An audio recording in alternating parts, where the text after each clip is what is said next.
கோவலன் நாடகம் நடந்தது. எங்க மதுரையில நடந்தது. அதுல ஒரு முக்கியமான கட்டம், கண்ணகி கிட்ட சிலம்ப வாங்கிட்டு அதை விற்கிறதுக்காக மதுரை நகருக்கு புறப்படுறான் கோவலன். அந்த சமயத்துல கண்ணகி பாடுற மாதிரி ஒரு நாடக பாடல், நாடக ஆசிரியர் எழுதினது. அது என்ன பாட்டுன்னா, மா பாவியோர் கூடி வாழும் மதுரைக்கு மன்னா போகாதீர் என்று அப்படின்னு ஆரம்பிக்கும் அந்த பாட்டு. இதுதான் அந்த பாட்டு. இத கண்ணகி மேடையில பாடின உடனே கூட்டத்துல சலசலப்பு. நம்ம ஊர்லயே நமக்கு முன்னாடியே நின்னுகிட்டு மா பாவியோர் கூடி வாழும் மதுரை அப்படின்னு சொல்றாங்களே, என்ன தைரியம் அப்படின்னு எல்லாம் குழப்பம் பண்ண ஆரம்பிச்சுட்டாங்க. மக்கள் சத்தம் போட ஆரம்பிச்சுட்டாங்க. எதிர்ப்பு குரல் அது பாட்டுக்கு வர வர அதிகமா போட்டுது. கொண்டுகிட்டு வா அந்த நாடக ஆசிரியரை, எழுதுனது யார் அப்படின்னு ஒரே சத்தம், கூச்சல். வேற வழி இல்லை, மெதுவா மேடைக்கு வந்தார் அந்த நாடக ஆசிரியர். 4 பக்கத்துல இருந்தும் கேள்வி கணைகள். மக்களை பார்த்து கொஞ்சம் அமைதியா இருங்கோ அப்படின்னு சொல்லிவிட்டு தன்னுடைய விளக்கத்தை சொல்ல ஆரம்பிச்சார் அந்த நாடக ஆசிரியர். மா அப்படின்னு சொன்னா திருமகளாகிய லட்சுமி அப்படின்னு அர்த்தம். பா அப்படின்னா கலைமகளாகிய சரஸ்வதி. வி அப்படின்னா மலைமகளாகிய பார்வதி. மா பாவியோர் அப்படின்னா திருமகளும் கலைமகளும் மலைமகளும், இவங்க மூவரும் அப்படின்னு அர்த்தம். இந்த 3 பேரும் வாழ்கின்ற மதுரை புனிதம் நிறைந்தது, சகல செல்வங்களும் நிறைஞ்சது.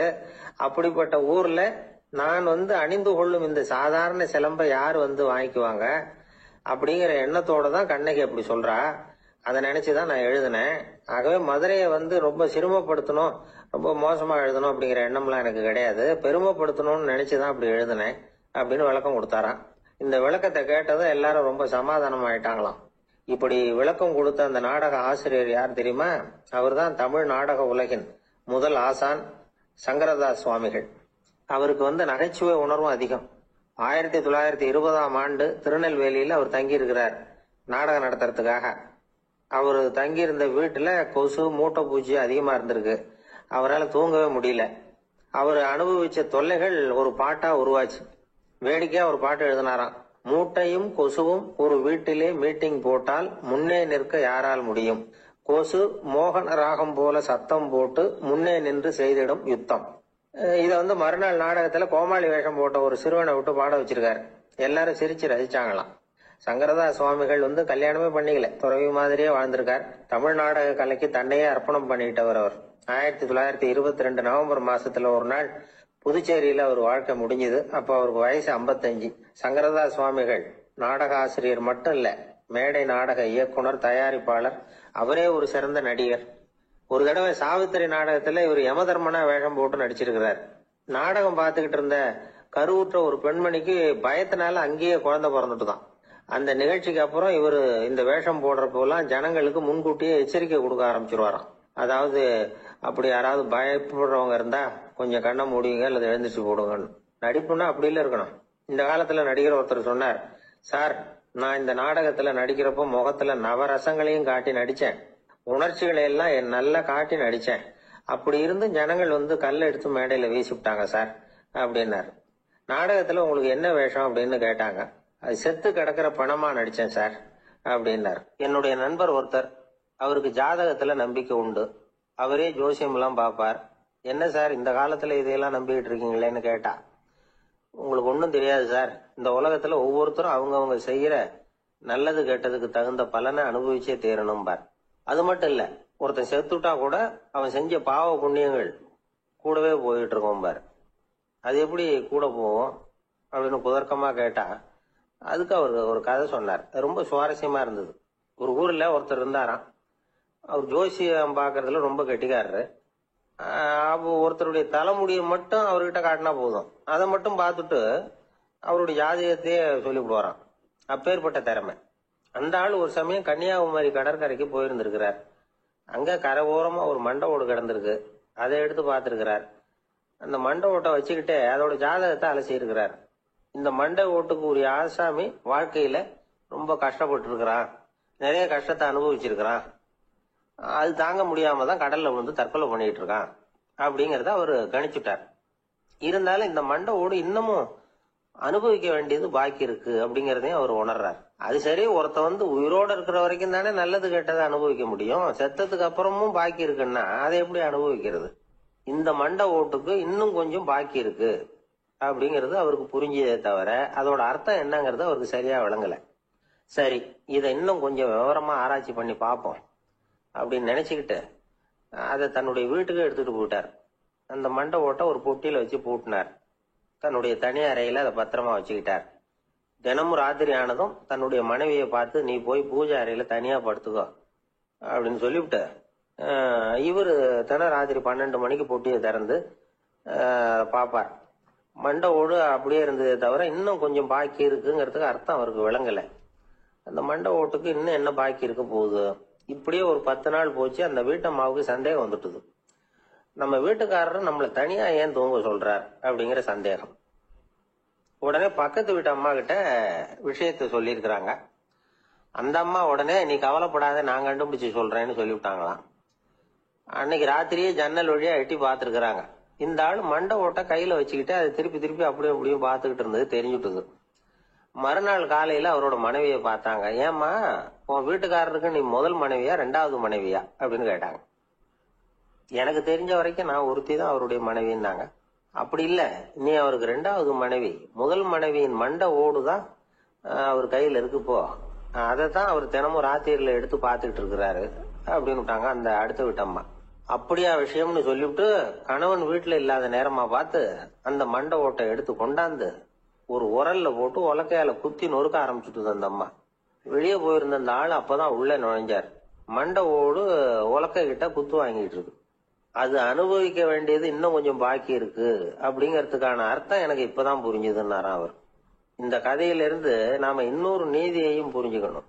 அதாவது நம்ம வீட்டை பத்தி நமக்கு தெரியாததெல்லாம் அடுத்த வீட்டுக்காரங்களுக்கு நல்லா தெரியும். ஒருத்தர் ரொம்ப கவலையோட உட்கார்ந்து இருந்தார்.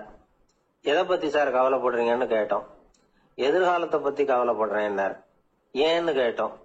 என்ன பண்றதுன்னே தெரியல சார், எதிர்காலம் ஒரே இருட்டா இருக்கு, பாதையே புரியலன்னார். இன்னைக்கு நம்ம இளைஞர்கள் பல பேருக்கு எதிர்காலம் இருட்டாதான் தெரியுது. அவங்கெல்லாம் இந்த கதையை கொஞ்சம் கேட்கணும். ஒரு மலை அடிவாரத்துல ஒரு சின்ன கிராமம். அந்த மலை ரொம்ப உயரமானது. அடர்த்தியா செடி கொடிகள் மரங்கள் அதுல மண்டி கிடக்குது. பகல் வேளையில இருட்டாதான் இருக்கும், அவ்வளவு அடர்த்தி. அந்த மலை உச்சியில ஒரு கோவில். முத நாள் ராத்திரியே புறப்பட்டாதான் காலையில அந்த கோயிலுக்கு போய் சேர முடியும். கிராமத்து இளைஞன் ஒருத்தன் அந்த மலை உச்சிக்கு போக வேண்டியிருந்தது.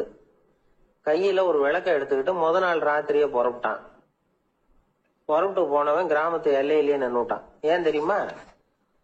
அவன் கையில இருந்த விளக்கோட வெளிச்சம் 10 அடி தூரத்துக்கு தான் தெரியுது. அது வரைக்கும் தான் பாதை தெளிவா இருக்குது. அதுக்கு அப்பால எல்லாம் ஒரே இருட்டா இருக்குது, பாதை புரியல. இவன் யோசனை பண்ணி பார்த்தான். மனசுக்குள்ள ஒரு சந்தேகம். 10 அடி தூரம் தானே வெளிச்சம் தெரியுது, அப்படின்னா நாம 10 அடி தூரம் தானே போக முடியும். அதுக்கு அந்தாண்ட ஒரே இருட்டா இருக்குதே, அதுல எப்படி நாம நடந்து போறது? நாம ரொம்ப தூரம் நடந்து போய் ஆகணுமே. அப்படிப்பட்ட நினைப்பெல்லாம் அவனுக்கு வந்துட்டுது. இதுதான் அவன் மனசுல ஏற்பட்ட தயக்கம். இப்படி யோசிச்சுக்கிட்டே அந்த இளம் ஆசாமி புறப்பட்ட இடத்துலயே நின்றுட்டு இருக்கிறான்.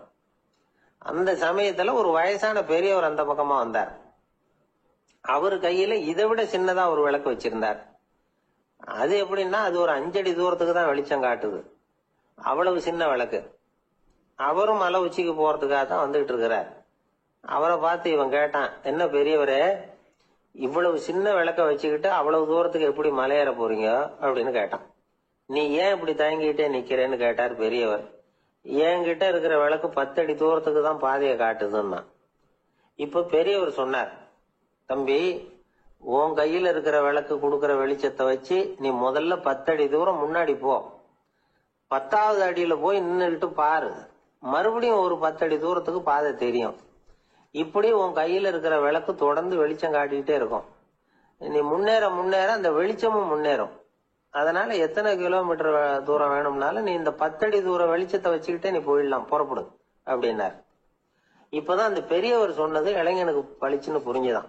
உடனே உற்சாகமா புறப்பட்டான், உச்சிக்கு போய் சேர்ந்தான். இந்த கதையில இருந்து நாம புரிஞ்சுக்க வேண்டியது என்ன தெரியுமா? நீண்ட கால திட்டம் ஒண்ணு போடும் பொழுது நமக்கு முன்னாடி இருக்கிறத மறந்துட்டு மனசை போட்டு குழப்பிக்க கூடாது. உங்க கையில என்ன இருக்கோ அதுலயே உங்க எதிர்காலம் மறைஞ்சிருக்குது. கண் முன்னாடி தெரியறத வச்சு ஆரம்பிங்க, போக போக வழி தானா புலப்படும் அப்படிங்கிறார் ஒரு பெரியவர். பெரிய பயணங்களை எல்லாம் இப்படிதான் நடத்த வேண்டியிருக்கும். ஒவ்வொரு அடியா எடுத்து வச்சா ஓடி போய் சேர்ந்து விடலாம். மலைச்சு போய் நின்றுட்டா நின்றுட்டே இருக்க வேண்டியதுதான். நம்ம ஆள்லாம் ரொம்ப மோசமான இருக்கிறாங்க. ஒருத்தன் அப்படித்தான் நீண்ட தூர பிரயாணம் ஒண்ணு புறப்பட்டான். ரயில் போய்கிட்டே இருந்தது. கொஞ்ச தூரம் போச்சு, பாதி வழியில கையில வச்சிருந்த டிக்கெட்டை காத்துல விட்டுட்டான். ஐயோ, என் டிக்கெட்டு போயிட்டுதே அப்படின்னு கத்த ஆரம்பிச்சுட்டான். பக்கத்துல இருந்த பெரியவர் அவனை பார்த்து பரிதாபப்பட்டு, கவலைப்படாத தம்பி, போனா போகுது, வேற டிக்கெட் வாங்கிக்கலாம் அப்படின்னு ஆறுதல் சொன்னார். அதுக்கு அவன் சொல்றான், சார், நான் அதுக்காக அழல, அந்த டிக்கெட்டு கிடைச்சாதானே நான் எந்த ஊருக்கு போகணுங்கிறது எனக்கு தெரியும் அப்படிங்கிறான். ஒரு ஊர்ல ஒரு ஆள் இருந்தான். அவனுக்கு ஒரே ஒரு மகள். அவளை நல்ல இடத்துல கட்டி கொடுக்கணும்னு ஆசைப்பட்டான். அதுக்காக மாப்பிள்ளை தேடிட்டு இருந்தான். அவன் கொஞ்சம் வசதியான ஆள், அதனால நிறைய பேர் வந்தாங்க. இருந்தாலும் ஒரு நல்ல குணமுள்ள மாப்பிள்ளையா இருக்கணும் அவன் எதிர்பார்த்தான். அப்படி இருக்கணும்னு தொடர்ந்து முயற்சி பண்ணான். கடைசியா ஒரு 3 பேர் கிடைச்சாங்க. அந்த 3 பேர்ல யாரை தேர்ந்தெடுக்கிறது, இதுதான் அவனுக்கு வந்த குழப்பம். இந்த நிலைமையில ஒரு பெரியவரை தேடி போனான். அவர்கிட்ட தன்னுடைய பிரச்சனையை சொன்னான். அவர் கொஞ்சம் யோசனை பண்ணார். அதுக்கப்புறம் 3 பேரையும் கூப்பிட்டார். இத பாருங்கப்பா, உங்க 3 பேருக்கும் 3 மாச கால அவகாசம் தர்றேன். நீங்க இப்ப போகலாம். 3 மாசம் கழிச்சு திரும்பி வரலாம். அப்படி வரும் பொழுது இந்த 3 மாச காலத்துல நீங்க செஞ்ச நல்ல காரியம் ஏதாவது ஒண்ணு சொல்லணும். அதை வச்சு உங்கள ஒருத்தரை நாங்க தேர்ந்தெடுத்துக்கிறோம் அப்படின்னு சொன்னாராம். 3 பேரும் சரின்னு சொல்லிவிட்டு திரும்பி போயிட்டாங்க. 3 மாசம் ஆச்சு. அதுக்கப்புறம் ஒரு நாள் திரும்பி வந்தாங்க. அவர் அவங்கள கூப்பிட்டு உட்கார வச்சார். அப்புறம் கேட்டார், இப்ப சொல்லுங்க, இந்த 3 மாச காலத்துல நீங்க செஞ்சிருக்கிற ஏதாவது ஒரு நல்ல காரியத்தை சொல்லுங்க அப்படின்னார். முதல்ல ஒருத்தன் எழுந்திருச்சு நின்னான். ஐயா, எங்க அப்பா இறந்த பிறகு அவரோட கணக்கு வழக்குகளை எடுத்து பார்த்துக்கிட்டு இருந்தேன். அவர் ஒரு வியாபாரி கிட்ட 10,000 ரூபாய் கடன் வாங்கி இருக்கிறதாக எழுதியிருந்தார். அந்த வியாபாரியும் இப்ப உயிரோட இல்ல. இருந்தாலும் அந்த வியாபாரியோட மகனை தேடி கண்டுபிடிச்சேன். கணக்கு புத்தகத்தை காட்டினேன். உங்க அப்பா கிட்ட 10,000 ரூபாய் கடன் வாங்கி இருக்கிறதாக இதை எழுதியிருக்கிறார். அதனால அதை திருப்பி கொடுக்கறதுக்காக வந்திருக்கிறேன். இந்தாங்க அந்த பணம் அப்படின்னு சொல்லி கொடுத்துட்டு வந்துட்டேன் அப்படின்னு நானும். இதை பெரியவர் கவனமா கேட்டுக்கிட்டார். அதுக்கப்புறம் 2வது இளைஞன் எழுந்திருச்சான். ஐயா, நான் போன மாசம் ஒரு நாள் ராத்திரி வேளையில ஒரு காட்டுப்பாதை வழியா எங்க ஊருக்கு போய்கிட்டு இருந்தேன். அந்த சமயத்துல அந்த வழியா வந்துகிட்டு இருந்த ஒரு வழிபோக்கர்கிட்ட 4-5 திருடர்கள் வம்பு வளர்த்து அவர்கிட்ட இருந்த பொருளை எல்லாம் கொள்ளையடிச்சுக்கிட்டு இருந்தாங்க. நான் உடனே ஒரு குச்சியை எடுத்துட்டு ஓடினேன். அந்த திருடர்களை அடிச்சு விரட்டினேன். பொருளை எல்லாம் மீட்டு அந்த வழிபோக்கர்கிட்ட ஒப்படைச்சேன். அவரை பத்திரமா அழைச்சிட்டு போய் அவர் வீட்டுல விட்டுட்டு வந்தேன் அப்படின்னு நானும். இதையும் பெரியவர் கவனமா கேட்டுக்கிட்டார். அடுத்தபடியா 3வது இளைஞன் எழுந்திருச்சான். ஐயா, போன மாசம் ஒரு நாள் நான் ஒரு மலைப்பாதை வழியா போயிட்டு இருந்தேன். மலைப்பாதை விளிம்புல ஒரு மதகு கட்ட, அது மேல ஒரு ஆள் படுத்து தூங்கிட்டு இருந்தான். அந்த பக்கம் தவறி உருண்டு விழுந்திருந்தான்னா அதில் பாதாளம். அது மலையடி வாரத்துல போய் தான் விழணும். அவ்வளவு பள்ளம். அது தெரியாம அவன் பாட்டுக்கு தூங்கிட்டு இருந்தான். நான் உடனே அவன்கிட்ட ஓடி போய் குனிஞ்சு அவன் முகத்தை பார்த்தேன். அப்பதான் புரிஞ்சுது, அவன் ஏற்கனவே எனக்கு தெரியும். அவனை எனக்கு நிறைய கெடுதல் பண்ணிருக்கிறான், இடைஞ்சல் கொடுத்தவன். இருந்தாலும் ஐயோ பாவம்னு நினைச்சு அவனை எழுப்பி பாதுகாப்பா வேற ஒரு இடத்துல படுக்க வச்சுட்டு வந்தேன் அப்படின்னு நானா. பெரியவர் இதையும் கேட்டுக்கிட்டார். அதுக்கப்புறம் அவங்க 3 பேரையும் பார்த்து, நீங்க போகலாம், நாங்க யோசிச்சு முடிவு பண்ணி உங்களுக்கு சொல்லி அனுப்புறோம் அப்படின்னாராம். அந்த இளைஞர்கள் புறப்பட்டு போயிட்டாங்க. அதுக்கப்புறம் அந்த பெண்ணோட அப்பாவை பார்த்து சொன்னார், இந்த 3 பேருமே நல்ல பிள்ளைங்க தான், அதுல ஒன்றும் சந்தேகம் இல்லை. இருந்தாலும் இந்த 3 பேர் செஞ்ச செயல்களையும் ஒப்பிட்டு பார்க்க வேண்டியிருக்கு. முதல் இளைஞன் நேர்மைக்கு எடுத்துக்காட்டா விளங்குறான். இந்த காலத்துல இது மாதிரி இளைஞர்களை பார்க்கறது ரொம்ப கஷ்டம்தான். இருந்தாலும் அவன் கடமையை தான் செஞ்சான். 2வது இளைஞன் நல்ல வீரன், தைரியசாலி. ஒரு வீரன் எதை செய்யணுமோ அதைத்தான் இவன் செஞ்சான். இவன் ஒரு லட்சிய மனிதன். 3வது இளைஞன் தன்னுடைய பகைவனுக்கே உதவி செஞ்சிருக்கான். அவன் உயிரை காப்பாத்தி இருக்கிறான். பகைவனுக்கு அருள்வதுங்கிறது ஒரு சாதாரண மனுஷனால செய்யக்கூடிய காரியம் இல்லை. பகையை மறக்கிறதும் பகைவனுக்கு அருள்வதும் தெய்வீக பண்புகள். அதனால இவனையே உன்னுடைய மகளுக்கு ஏற்ற மாப்பிள்ளையா தேர்ந்தெடுக்கலாம் அப்படின்னு சொன்னாங்களாம். ஒரு நல்ல நாள்ல அவங்களுக்கு திருமணம் நல்ல விதமா நடந்து முடிஞ்சுதான். இது சுவாமி சின்மயானந்தர் சொல்லி இருக்கிற ஒரு கதை. இதுல இருந்து நாம புரிந்து கொள்ள வேண்டிய ஒரு கருத்து, நமக்கு கெடுதல் பண்ணவங்களுக்கும் நாம நல்லது செய்யணும். ஆனா நடைமுறையில அப்படி நம்மளால செய்ய முடியறதில்ல. அதுதான் சிக்கல். நம்மால் ஒருத்தங்கிட்ட கேட்டேன், ஏண்டா உன்னுடைய பகைவன் ஒருத்தன் அது மாதிரி ஒரு மலைப்பாத மதகு கட்டையில படுத்திருந்தா உடனே நீ என்ன நினைப்ப அப்படின்னு கேட்டோம். இது ஒரு அருமையான சந்தர்ப்பம்னு நினைப்பேன் அப்படின்னா. எதுக்குன்னு கேட்டோம். அவனை அந்த பக்கமா உருட்டி கீழே தள்ளுறதுக்கு அப்படின்னா. ஒரு காடு, அங்க புத்தர் அவர் பாட்டுக்கு நடந்து போய்கிட்டே இருக்கிறார். அவருக்கு பின்னாடி ஒரு குரங்கு, அதுவும் தொடர்ந்து வந்துகிட்டே இருக்குது. புத்தர் திரும்பி பார்த்தார். குரங்கு அப்படியே குதிச்சு உயர எழும்பி ஒரு கிளையில போய் உக்காந்தது. ஏன் இப்படி பண்றேன்னு கேட்டார் புத்தர். என்ன சாதாரணமா நினைக்க வேணாம், நான் மகாமந்தி, என்னால எல்லாம் முடியும், முடியாதுங்கிற வார்த்தையே என்னுடைய அகராதியில கிடையாது, என்ன வேணும்னாலும் செய்வேன் அப்படின்னுது. அப்படின்னா ஒரு பந்தயம் வச்சுக்கலாமான்னாரு இவரு. ஓ வச்சுக்கலாமேன்னுது. வேற ஒண்ணும் இல்ல, இப்ப நீ மேல எழும்பி அந்த கிளையில உட்கார்ந்தது மாதிரி அங்கேருந்து தாவி என் உள்ளங்கையில உட்காரணும், அவ்வளவுதான் அப்படின்னார். அப்படி உட்காந்துட்டா என்ன பரிசு அப்படின்னு கேட்டது அது. சொர்க்கத்துல இருக்கிற மாமன்னன் மரகத சக்கரவர்த்திய என்னோட இருக்கும்படியா கூப்பிட்டுக்கிறேன். அந்த சமயத்துல அவருடைய அரியணை அங்க காலி ஆயிடும், நீ அதுல போய் உட்காந்துக்கலாம். பந்தயத்துல தோத்துட்டா ஒரு கல்ப காலம் இந்த பூமியில வாழ வேண்டியிருக்கும், அதுக்கு பிறகுதான் என்கிட்ட வர முடியும், என்ன சொல்ற அப்படின்னார். குரங்குக்கு தாவறது ஒரு பெரிய காரியமா? இது எனக்கு ரொம்ப சாதாரண விஷயம், என்ன இப்பவே தாவட்டுமா அப்படின்னுது. சரின்னு சொல்லி உள்ளங்கையை நீட்டினார். அவருடைய கை தாமரை இலை அளவுக்கு அப்படியே விரிஞ்சுது. குரங்கு சௌரியமா உட்கார்றதுக்காக. குரங்கு தாவறதுக்கு தயாராச்சு. அதுக்கு முன்னாடி ஒரு சின்ன யோசனை அதுக்கு. இந்த கிளையிலிருந்து அந்த கைக்கு தாவறது எனக்கு ரொம்ப அற்பமான ஒரு வேலை, இது ரொம்ப சாதாரணம், என்னுடைய கௌரவத்துக்கு இது சரியா இருக்காது. அதனால நான் என்ன பண்ண போறேன்னா, இங்க இருந்து கிளையிலிருந்து அப்படியே உயர எழும்ப போறேன். எழும்பி மேல் உலகம் போய் அங்க ஒரு சுத்தி விட்டு அதுக்கப்புறம் அங்கிருந்து நேரா இந்த கையில உட்கார போறேன் அப்படின்னு நினைச்சது. என்ன யோசிக்கிற அப்படின்னாரு புத்தர். ஒண்ணும் இல்ல, இந்த பாயிரம் பார் அப்படின்னு சொல்லி தாவி உயர போயிட்டுது. கொஞ்ச நேரத்துல வான உலகத்துக்கே போய் சேர்ந்துட்டுது. அங்க போய் பார்த்தா அங்க ஒரு 5 பளிங்கு தூண்கள் இளம் சிவப்பு நிறத்துல நின்றுட்டு இருக்குது. குரங்கு நினைச்சுக்கிட்டது, புத்தர்கிட்ட போய் இந்த பளிங்கு தூண்களை பார்த்தோம்னு சொன்னா அப்படியே திகைச்சு போயிடுவார், இந்த தூண்ல ஏதாவது அடையாளம் செஞ்சுட்டு போகணும் அப்படின்னு அந்த இடத்துல மிதந்துகிட்டே நினைச்சுது. உடனே ஒரு தூணுல எழுதிச்சு. என்ன எழுதிச்சுன்னா, ஒரு மகா ஞானி இங்க வந்துட்டு போறார் அப்படின்னு எழுதிச்சு. எழுதிவிட்டு அப்படியே கீழே தாவி புத்தரோட உள்ளங்கையில உட்கார்ந்தது. எப்படி பாத்தீங்களா என்னுடைய வேலை? வான உலகத்துக்கே போய் அங்க இருக்கிற 5 பளிங்கு தூண்களை பார்த்துட்டு அதுல நான் வந்த விவரத்தை எழுதி வச்சுட்டு அதுக்கப்புறம் இங்க வந்திருக்கிறேன் அப்படின்னது ரொம்ப பெருமையா. அப்படியா அப்படின்னாரு புத்தர். ஆமா, சந்தேகமா இருந்தா வாங்க, அழைச்சிட்டு போய் காட்டுறேன் அப்படின்னது அந்த குரங்கு. அதுக்கு தேவையில்லை, அப்படியே கொஞ்சம் கீழே குனிஞ்சு பார் தெரியும் அப்படின்னார் புத்தர். அங்க பார்த்தா புத்தரோட உள்ளங்கை தெரிஞ்சது. நல்லா உத்து பார்த்தது. அவரோட ஒரு விரல்ல அது எழுதிய வாசகம் தெரிஞ்சது. குரங்கு யோசனை பண்ணிச்சு, அப்படின்னா வானத்துல நான் பார்த்தது புத்தரோட விரல்களா அப்படின்னு யோசிச்சுது. இதை புரிஞ்சுக்கிட்ட உடனே அந்த குரங்கோட கர்வம் அழிஞ்சு போச்சான். நம்ம மனசுதான் இந்த குரங்கு. மனம்ங்கிறதும் ஆணவம்ங்கிறதும் ஒரு நாணயத்தின் 2 பக்கங்கள். மனம் உள்ளவரை ஆணவமும் இருக்கும். மனம் அழிஞ்சாதான் ஆணவம் அழியும். மனம் அழிய வேண்டும் அப்படின்னு பெரியவங்க சொல்றது இந்த அர்த்தத்துலதான். நம்ம ஆளுங்க சவால் விடுறதெல்லாம் வேற மாதிரி. ஒருத்தன் ஒரு வாய்க்காலை தாண்டறேன்னு பந்தயம் கட்டி தாண்ட முடியாம வாய்க்காலில் விழுந்து காலை உடைச்சுக்கிட்டு கட்டு போட்டுக்கிட்டு வந்தான். ஏன்டா அப்படின்னு கேட்டாங்க. நான் பந்தயம் கட்டின நேரம் சரியில்லை அப்படின்னா. எப்படிறான்னு கேட்டிருக்காங்க.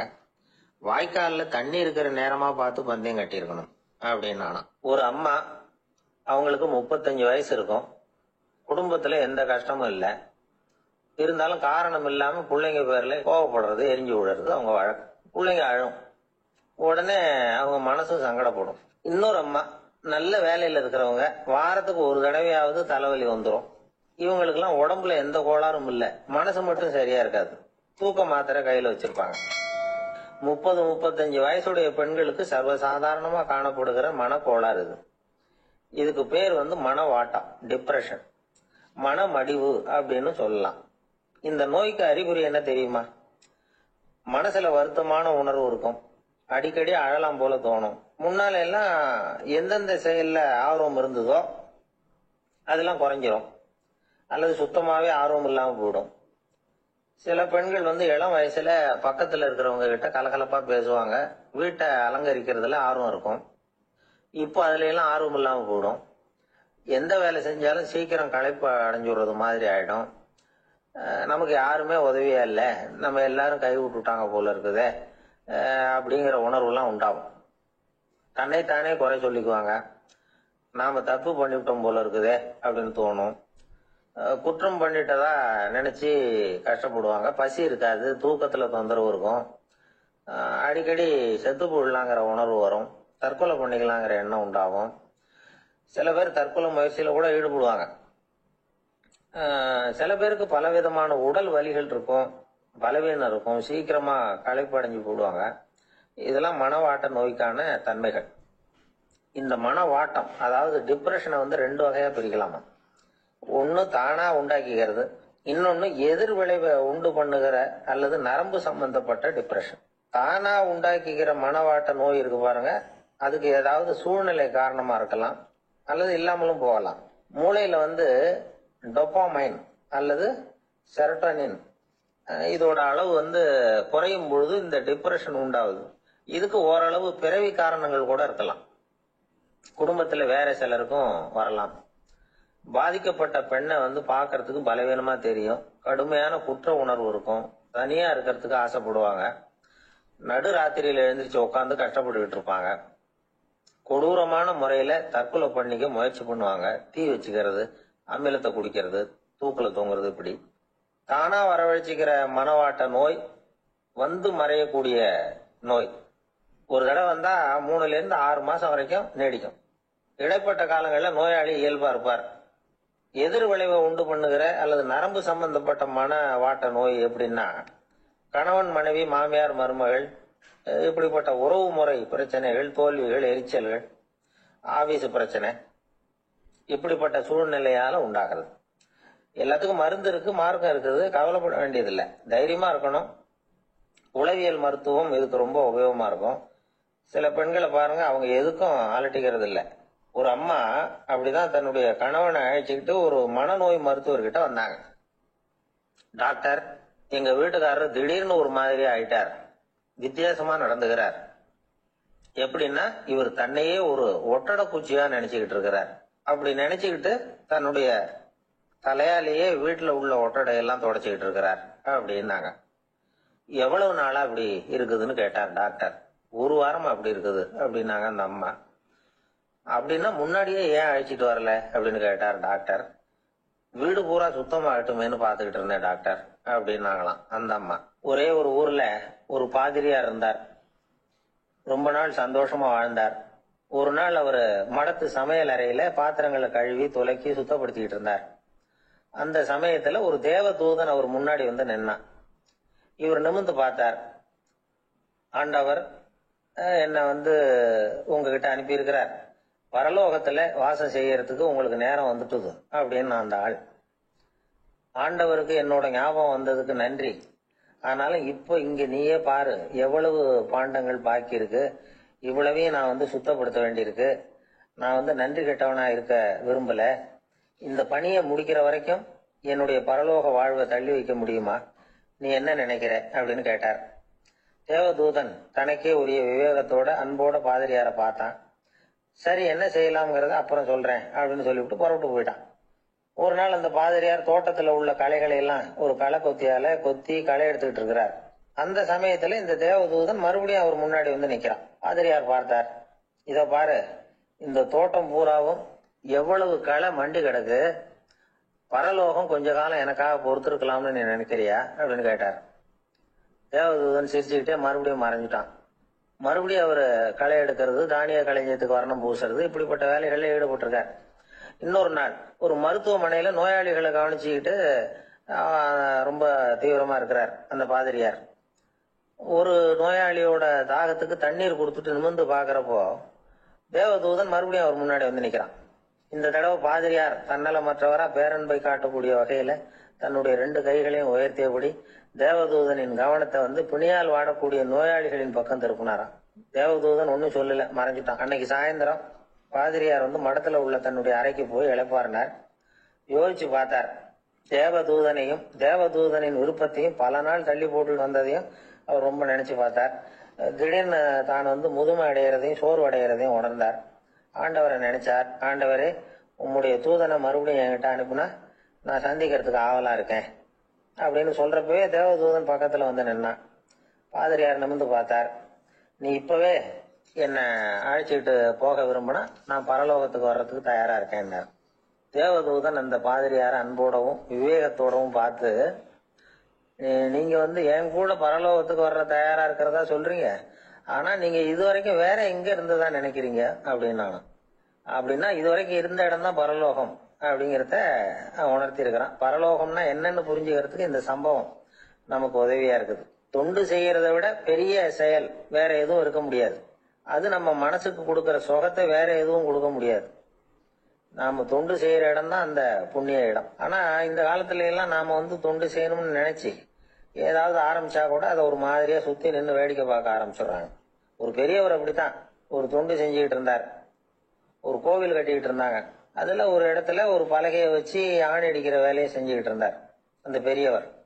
ஒரு சின்ன பையன் அதை ரொம்ப ஊக்கமா அக்கறையா கவனிச்சுக்கிட்டு இருந்தான். பெரியவர் இதை கவனிச்சார். என்னப்பா பாக்குற, உனக்கும் இது மாதிரி தொண்டு செய்யணும்னு ஆசையா இருக்கா அப்படின்னு கேட்டார். அதுக்கு அந்த பையன் சொல்றான், அப்படி இல்லைங்க, நீங்க ஆணி அடிக்கிறப்போ கையில சுத்தியால அடிச்சுக்கிட்டா எப்படி துடிப்பீங்க, எப்படி கத்துவீங்கன்னு தெரிஞ்சுக்கிறதுக்காக அதை பார்க்கணும்னு ஆசை, அதுக்காக தான் காத்துக்கிட்டு இருக்கேன்.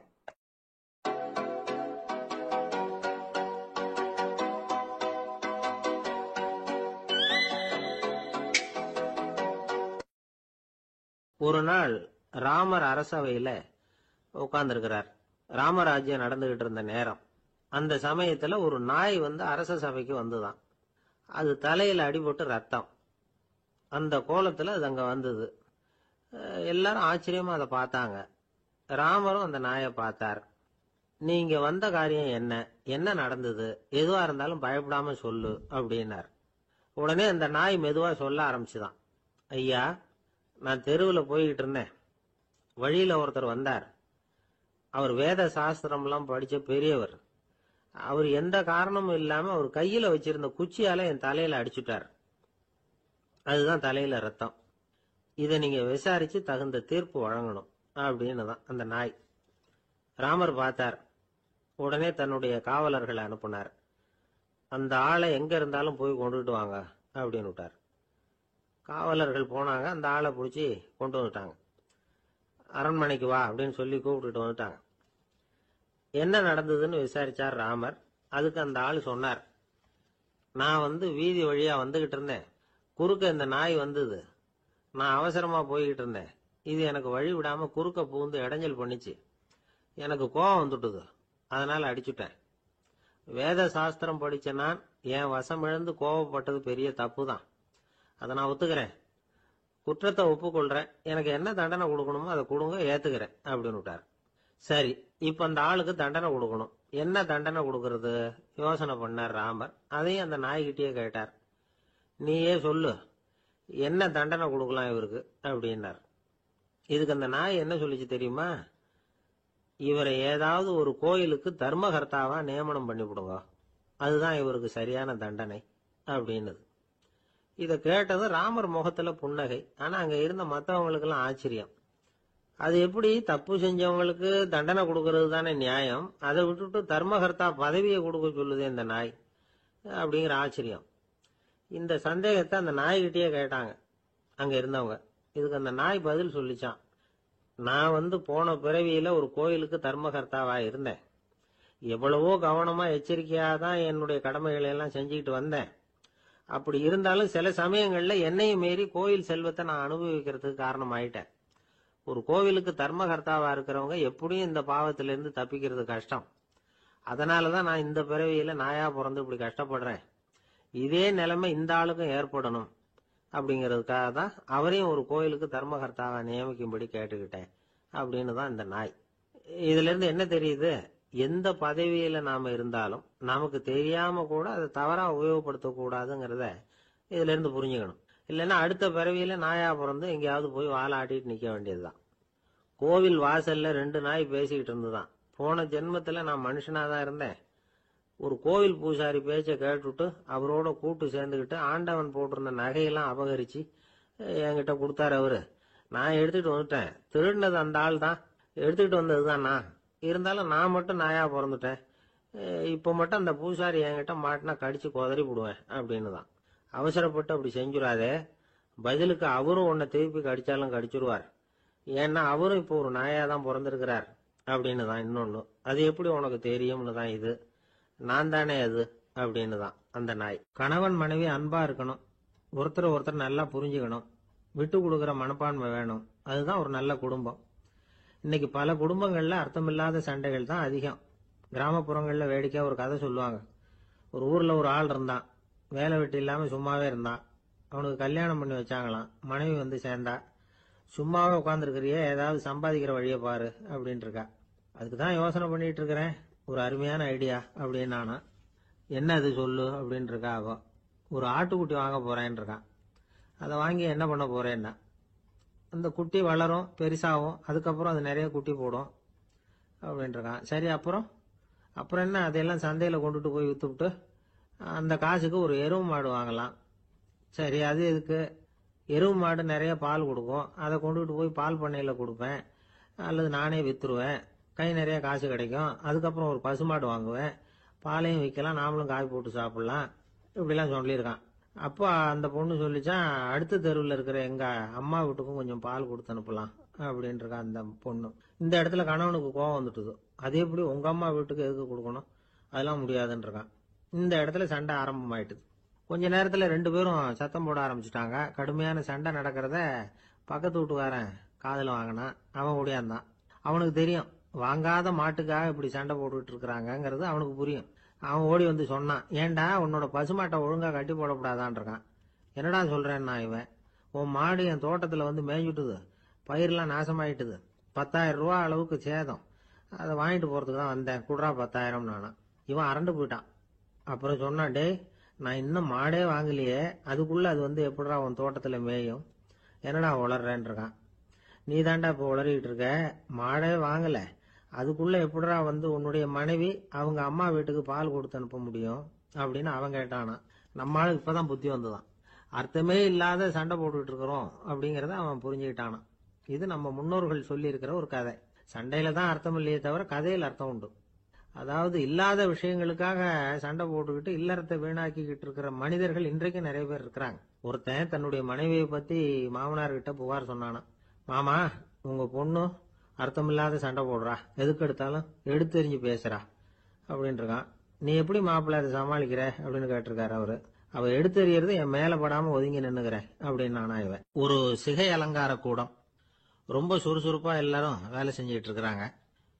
முடிவெட்டிக்க வந்திருக்கிறவங்க நிறைய பேர், எல்லாரும் வரிசையா உட்காந்துருக்கிறாங்க. அந்த சமயத்துல திடீர்னு கதவை திறந்துக்கிட்டு ஒருத்தர் உள்ள வர்றார். அவரு ஒரு பெரிய மனிதர். அவரும் முடிவெட்டிக்கிறதுக்காக தான் உள்ள வந்திருக்கிறார். அவரை பார்த்த உடனே அங்க வரிசையில் உட்காந்துருந்தவங்க எல்லாரும் எழுந்திருச்சு அவர்கிட்ட வந்துட்டாங்க. அவரை சுத்தி நின்றுட்டாங்க. எப்படி இருக்கிறீங்க, நல்லா இருக்கீங்களா அப்படின்னு விசாரிக்க ஆரம்பிச்சுட்டாங்க. எல்லாம் முடிஞ்சதும் வந்தவர் கேட்டார், வரிசையில கடைசியா இருக்கிறவர் யார் அப்படின்னு கேட்டார். ஏன்னு கேட்டாங்க. நான் அதுக்கு அடுத்தபடியா உட்காரணும், அதுக்காக தான் கேட்கறேன் அப்படின்னார். உடனே அங்க இருந்தவங்க எல்லாம் என்ன சொன்னாங்க தெரியுமா, நீங்க வந்து வரிசையில காத்திருக்க கூடாது, நீங்க அரசாங்கத்தின் தலைவர், உங்களுக்கு நேரம் முக்கியம், அதனால நீங்க முன்னாடி போங்க அப்படின்னு சொன்னாங்க. ஆனா அதை அவர் கேட்கல. தோழர்களே, உங்களுடைய கருத்துக்கு ரொம்ப நன்றி. எல்லாரும் வரிசையா தான் வரணும், அதுதான் முறை. வரிசையில வரணுங்கிற நடைமுறையை நானும் பின்பற்ற விரும்புறேன். நாம எல்லாரும் சமமானவர்கள் அப்படின்னார். இப்படி சொல்லிவிட்டு வரிசையில கடைசியா இருந்த ஒரு நாற்காலியில போய் உட்காந்துக்கிட்டார். தன் சட்டை பையில இருந்த ஒரு செய்தித்தாளை எடுத்தார், படிக்க ஆரம்பிச்சுட்டார். ஆனா அங்க இருந்தவங்களால இதை வந்து பாத்துக்கிட்டு சும்மா இருக்க முடியல. ஒருத்தர் எழுந்திருச்சு வந்தார். ஐயா, இப்ப என்னுடைய முறை வந்திருக்குது, நான் தான் போக வேண்டிய முறை. உங்களை இங்க காத்திருக்க வைக்கிறத விட ஒரு 5 ஆண்டுகளுக்கு கூட நான் வந்து முடிவெட்டிக்காமே இருந்துட முடியும் அப்படின்னார். அவர் மறுபடியும் சொன்னார், ஐயா, நீங்க வந்து வரிசை முறையை தாண்டி போக விருப்பப்படல, சரி, ஆனா என்னுடைய முறையை வந்து மாத்தி கொடுக்கறதுக்கு எனக்கு வந்து முழு உரிமை இருக்குது. இதுக்கு பதிலா உங்களுடைய கடைசி இடத்தை நான் எடுத்துக்கிறேன், இதை நீங்க மறுக்க முடியாதுன்னார். அங்க இருந்து மத்தவங்களும் இதை ஒரு மனசா வற்புறுத்த ஆரம்பிச்சுட்டாங்க.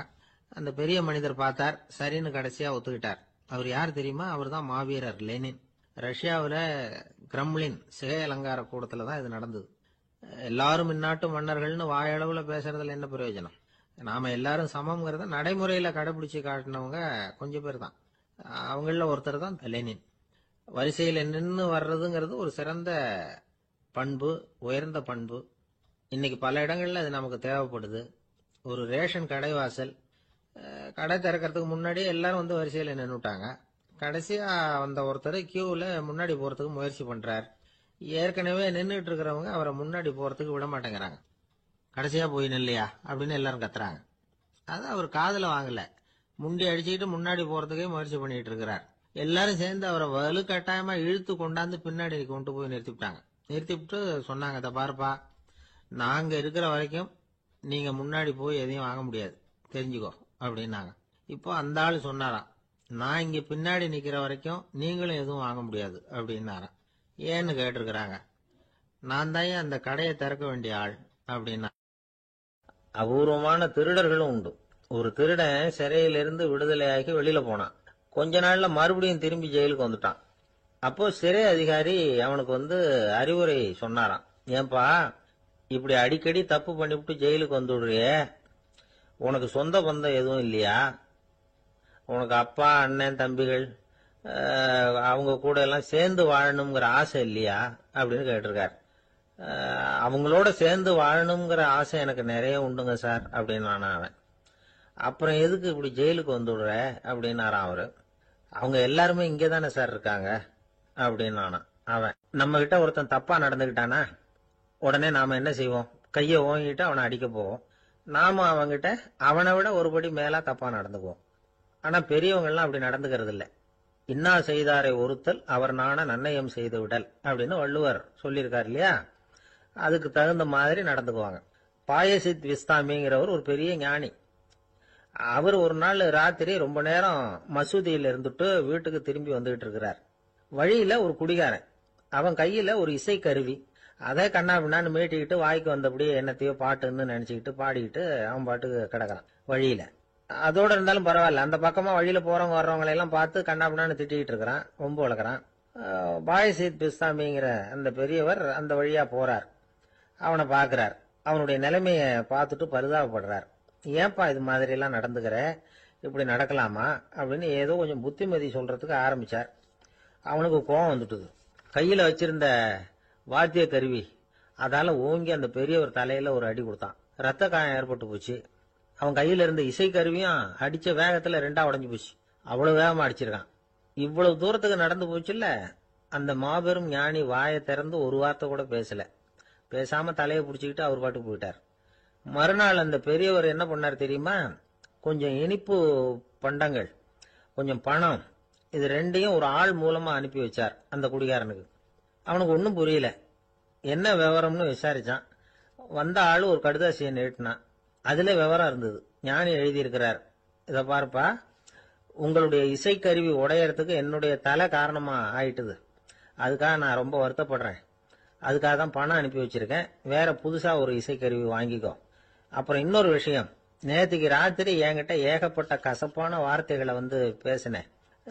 இதோட அனுப்பியிருக்கிற இனிப்பு பண்டங்களை சாப்பிட்டு உன்னுடைய நாவல உள்ள கசப்பை மாத்திக்கோ அப்படின்னு அதுல எழுதப்பட்டிருந்தது. இந்த சமயத்துல அவன் குடி மயக்கத்துல இல்ல, கிழிஞ்சு போயிருந்த நேரம் அது. அதனால அதை படிச்ச உடனே அவனுக்கு ரொம்ப வெக்கமா போச்சு. தலை குனிஞ்சான், யோசனை பண்ணான். கொஞ்ச நேரத்துல தன்னுடைய நண்பர்கள் சில பேரையும் கூப்பிட்டுக்கிட்டு நேரம் அந்த ஞானி இருக்கிற இடத்துக்கு ஓடினான். அவர் காலில் விழுந்தான், அவர்கிட்ட மன்னிப்பு கேட்டுக்கிட்டான். பெரியவங்களே தெரியாம நான் இந்த பாவ செயலை பண்ணிவிட்டேன், என்னை மன்னிச்சுங்க, உங்களுடைய பொறுமையும் போதனையும் என்னுடைய கண்ணை திறந்துட்டுது. இனிமே நானும் என்னுடைய நண்பர்களும் நல்ல வழியில திருந்தி வாழ போறோம் அப்படின்னா. ஞானி செய்த நன்னயம் குடிகாரனை எப்படி திருத்திருக்கு பாத்தீங்களா? இந்த கதையை கேட்டுட்டு ஒருத்தர் சொன்னார், என் வாழ்க்கையில கூட அப்படி ஒரு சம்பவம் நடந்தது சார். நானும் ஒரு நாள் ராத்திரி ஓவரா குடிச்சிட்டு ஒரு கிட்டாரை வாதிச்சுக்கிட்டு கண்ணாபின்னான்னு உளறிக்கிட்டு திட்டிக்கிட்டு இருந்தேன். அந்த சமயம் அந்த வழியா ஒருத்தர் வந்தார். ஓங்கி தலையில ஒரே ஒரு அடி, ரத்தம் வந்துட்டுது. அதுக்கப்புறம் என் மனசு தெரிந்துட்டுது சார் அப்படின்னார். அப்படியா என்ன ஆச்சரியமா? ஆமா சார், அடி விழுந்தது அவர் தலையில இல்ல, என் தலையில. வந்தவர் என்ன அப்படி அடிச்சுட்டார். மயக்கம் தெளிஞ்சதுக்கு அப்புறம் தான் எனக்கு விவரம் புரிஞ்சது.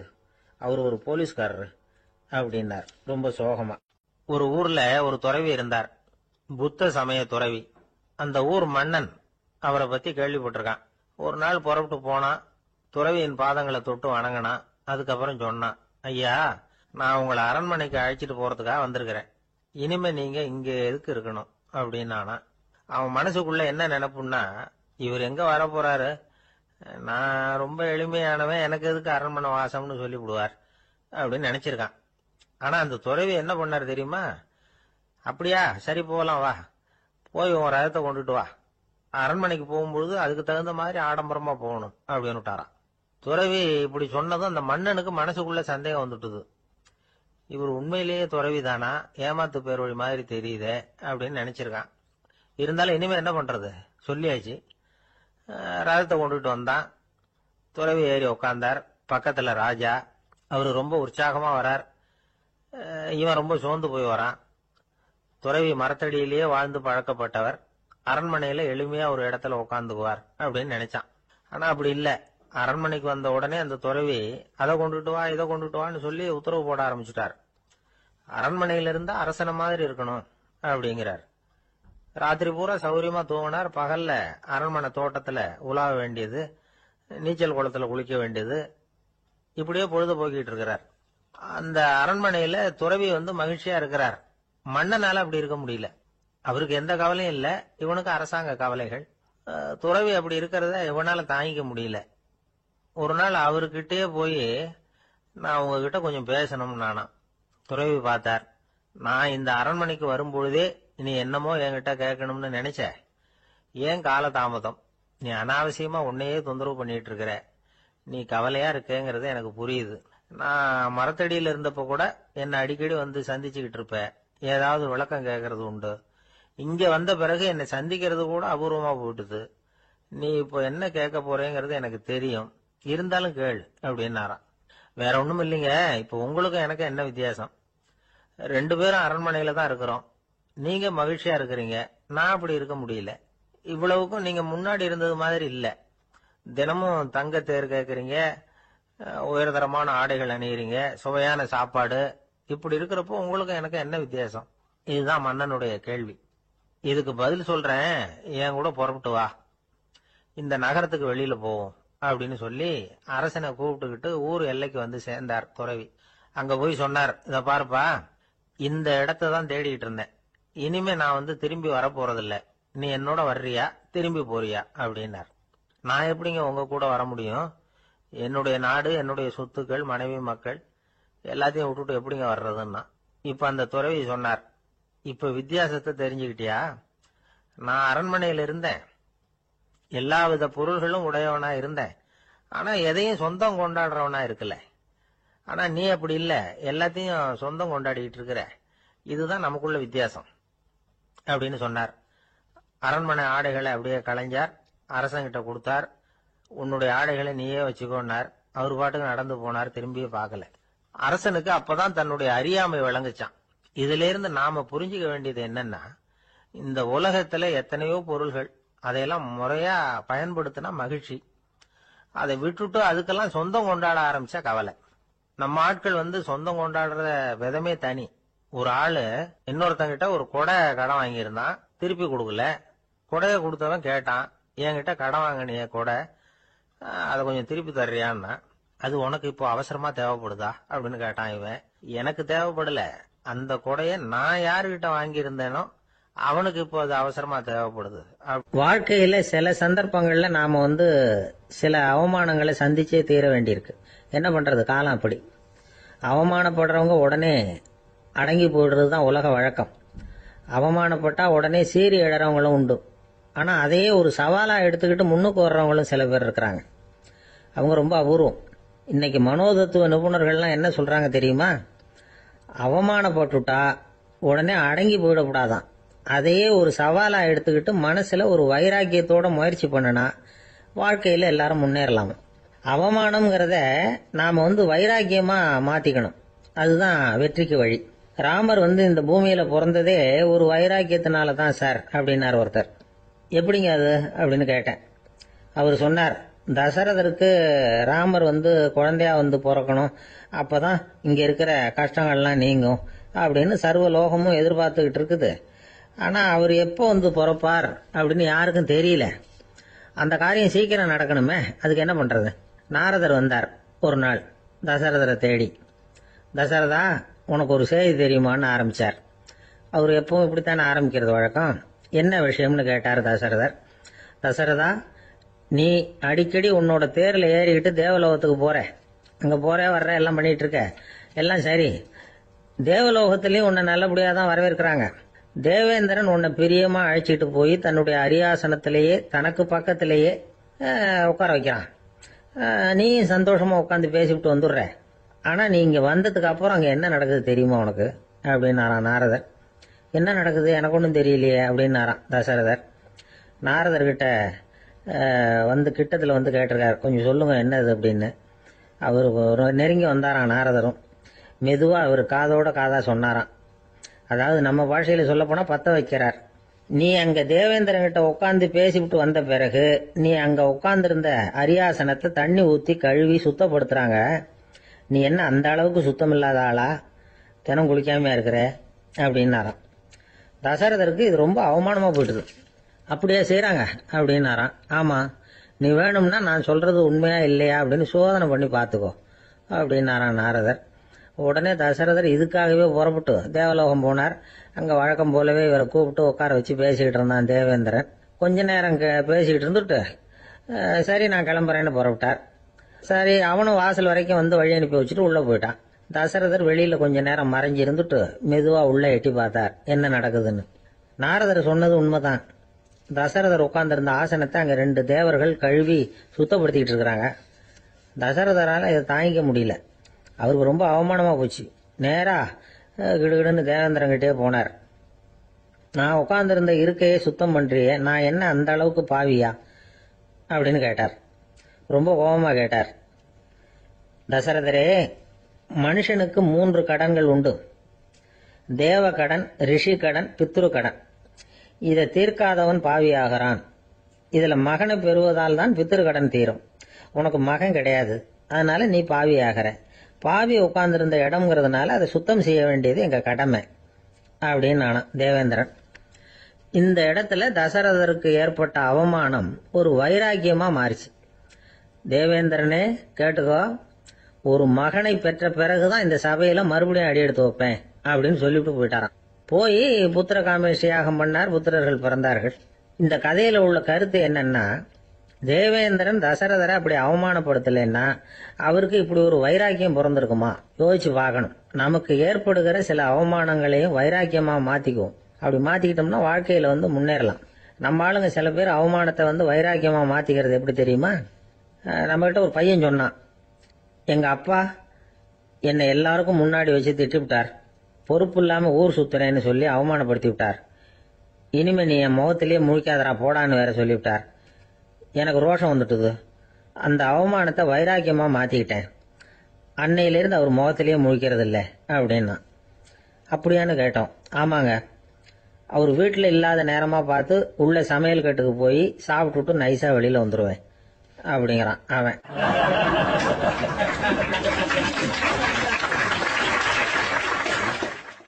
ஜவஹர்லால் நேரு பிரதமரா இருந்த சமயம் அவர் ஒரு தடவை சென்னைக்கு வந்திருக்கிறார். இங்கே சில முக்கிய நிகழ்ச்சிகள்ல கலந்துக்கிறதுக்காக வந்திருந்தார். ஆளுநர் மாளிகையில ஒரு நாள் ராத்திரி தங்கி மறுநாள் புதுடெல்லி புறப்படுறதாக ஏற்பாடு. நிகழ்ச்சியில எல்லாம் முடிச்சுக்கிட்டு ஆளுநர் மாளிகையில தங்கி இருக்கிறார். அன்றைக்கு இரவு படிக்கிறதுக்கு ஒரு முக்கியமான புத்தகம் அவருக்கு தேவைப்பட்டது. அந்த சமயத்துல உலக அளவுல ஒரு முக்கியமான பொருளாதாரம் சம்பந்தமான ஒரு புத்தகம் வெளியாகி இருக்கிற விஷயம் அவருக்கு தெரியும். அந்த புத்தகம் மெட்ராஸுக்கு வந்திருக்குமா, அது இங்க கிடைக்குமா அப்படின்னு விசாரிச்சிருக்கிறார் நேருஜி. அவர் இப்படி கேட்ட உடனே அங்க இருந்தவங்க எல்லாம் ரொம்ப பரபரப்பா செயல்பட ஆரம்பிச்சுட்டாங்க. முக்கியமான இடங்கள்ல எல்லாம் விசாரிச்சிருக்கிறாங்க அந்த புத்தகம் உங்ககிட்ட இருக்கான்னு. சென்னையில உள்ள கன்னிமாரா நூல் நிலையத்துக்கு எப்படியும் அந்த புத்தகம் வந்திருக்கணும் அப்படின்னு ஒரு நம்பிக்கை. அங்க விசாரிச்சாங்க. அந்த புத்தகம் 2 நாளைக்கு முன்னாடி தான் அங்க வந்திருக்குது அப்படிங்கிற விஷயம் தெரிஞ்சது. உடனே எல்லாரும் அங்க ஓடினாங்க. அவங்களுக்கு இன்னொரு சந்தேகம், புத்தகம் வந்திருக்கு சரி, அது இந்த சமயத்துல வேற யாரும் படிக்கிறதுக்கு எடுத்துட்டு போயிருக்க கூடாதே அப்படிங்கிற சந்தேகம். இருந்தாலும் மனசுக்குள்ள ஒரு தைரியம், இப்படி ஒரு புத்தகம் வெளிவந்திருக்கிற விஷயமே நேருஜி சொல்லி தான் நமக்கே தெரியும். அதுவும் இல்லாம உலக பொருளாதாரம் சம்பந்தமான ஏதோ ஒரு புத்தகம் அது. அதை போய் இந்த நேரத்துல அவ்வளவு ஆர்வமா யாரும் எடுத்துட்டு போயிட போறாங்க அப்படிங்கிற தைரியம். இந்த தைரியத்தோட அந்த நூல் நிலையத்துக்கு ஓடினாங்க. புத்தகத்தை தேடுனா அது கிடைக்கல, யாரோ எடுத்துட்டு போயிருக்கிறாங்க. நேருவுக்கு மட்டுமே தெரிஞ்சிருந்த அந்த புத்தகம் பத்தின விஷயம் சென்னையில வேற ஒருத்தருக்கும் தெரிஞ்சிருக்குது. உடனே எல்லாரும் பரபரப்பா அந்த அதுக்குன்னு இருக்கிற ரிஜிஸ்டர் இருக்குல்ல, பதிவேடு, அதை புரட்டி பாக்குறாங்க யார் எடுத்துட்டு போறாங்கன்னு தெரிஞ்சுக்கிறதுக்காக. எடுத்துட்டு போனவங்க அதுல கையெழுத்து போட்டிருப்பாங்கல்ல, அதை பார்த்து யாருன்னு தெரிஞ்சுக்கலாம் அப்படிங்கிறதுக்காக தான் அதை புரட்டுறாங்க. அதோ அந்த புத்தகத்தோட பேரு பக்கத்துல அதை எடுத்துக்கிட்டு போனவங்க கையெழுத்து உத்து பாக்குறாங்க எல்லாரும். அதுல போட்டிருக்குது பேரு CN அண்ணாதுரை அப்படின்னு எழுதியிருந்தது. அவரு தான் பேரறிஞர் அண்ணா. நேரு படிக்க விரும்பின ஒரு புத்தகத்தை அதே நேரம் படிக்க விரும்பின இன்னொரு தலைவர் இவர். படிக்கிறதுல அவருக்கு இருந்த ஆர்வத்தை நாம தெரிஞ்சுக்கணும்னா அதுக்கு எவ்வளவோ சம்பவங்கள் இருக்கு. கடைசி காலத்துல அவர் அடையாறு மருத்துவமனையில படுத்திருக்கிறார். அவருக்கு ஒரு முக்கியமான அறுவை சிகிச்சை செய்ய வேண்டியிருக்குது அவசரமா. அமெரிக்காவிலிருந்து டாக்டர் மில்லர் வந்திருக்கிறார். அவர்கிட்ட கேட்கிறார், டாக்டர் நாளைக்கே அறுவை சிகிச்சை செய்ய போறீங்களா அப்படின்னு. ஆமாங்கிறார் டாக்டர் மில்லர். நாளைக்கு மறுநாள் செஞ்சுக்கிறனே அப்படின்னாரா அண்ணா. ஏன் ஏதாவது நாள் பாக்குறீங்களான்னு கேட்டிருக்கார். இல்ல, ஒரு புத்தகத்தை படிச்சுக்கிட்டு இருக்கிறேன், அதை நாளைக்குள்ள முடிச்சிருவேன், அதுக்கப்புறம் நான் இறந்தாலும் கவலை இல்லை அப்படின்னாரா இவர். அவர் தான் அறிஞர் அண்ணா. சங்ககால நூல்கள்ல இருந்து சமீபத்துல வந்த நூல்கள் வரைக்கும் எல்லாம் அவர் படிச்சிருக்கிறார். ஒரு திருமண விழாவில் அவர் பேசும்பொழுது சொன்ன விஷயம் இது. சங்க காலத்துல காதலியை மணக்க விரும்புகிறவனுக்கு அவனுடைய தந்தை வீர சோதனைகள்லாம் வைப்பாரு. போய் புலிப்பல்லு கொண்டுகிட்டு வா, அப்போதான் என் பொண்ணை கொடுப்பேன் அப்படின்னு சொல்லுவார்.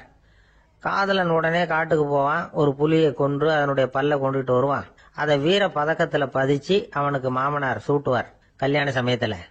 இப்போலாம் காதலன் கிட்ட அப்படி சொல்ல முடியாது. இப்போலாம் காதலன் கிட்ட காட்டுக்கு போய் புலிப்பல் கொண்டுகிட்டு வான்னு யாராவது சொன்னா புலிதான் மாப்பிள்ளையா வந்து சேரும் அப்படின்னார்.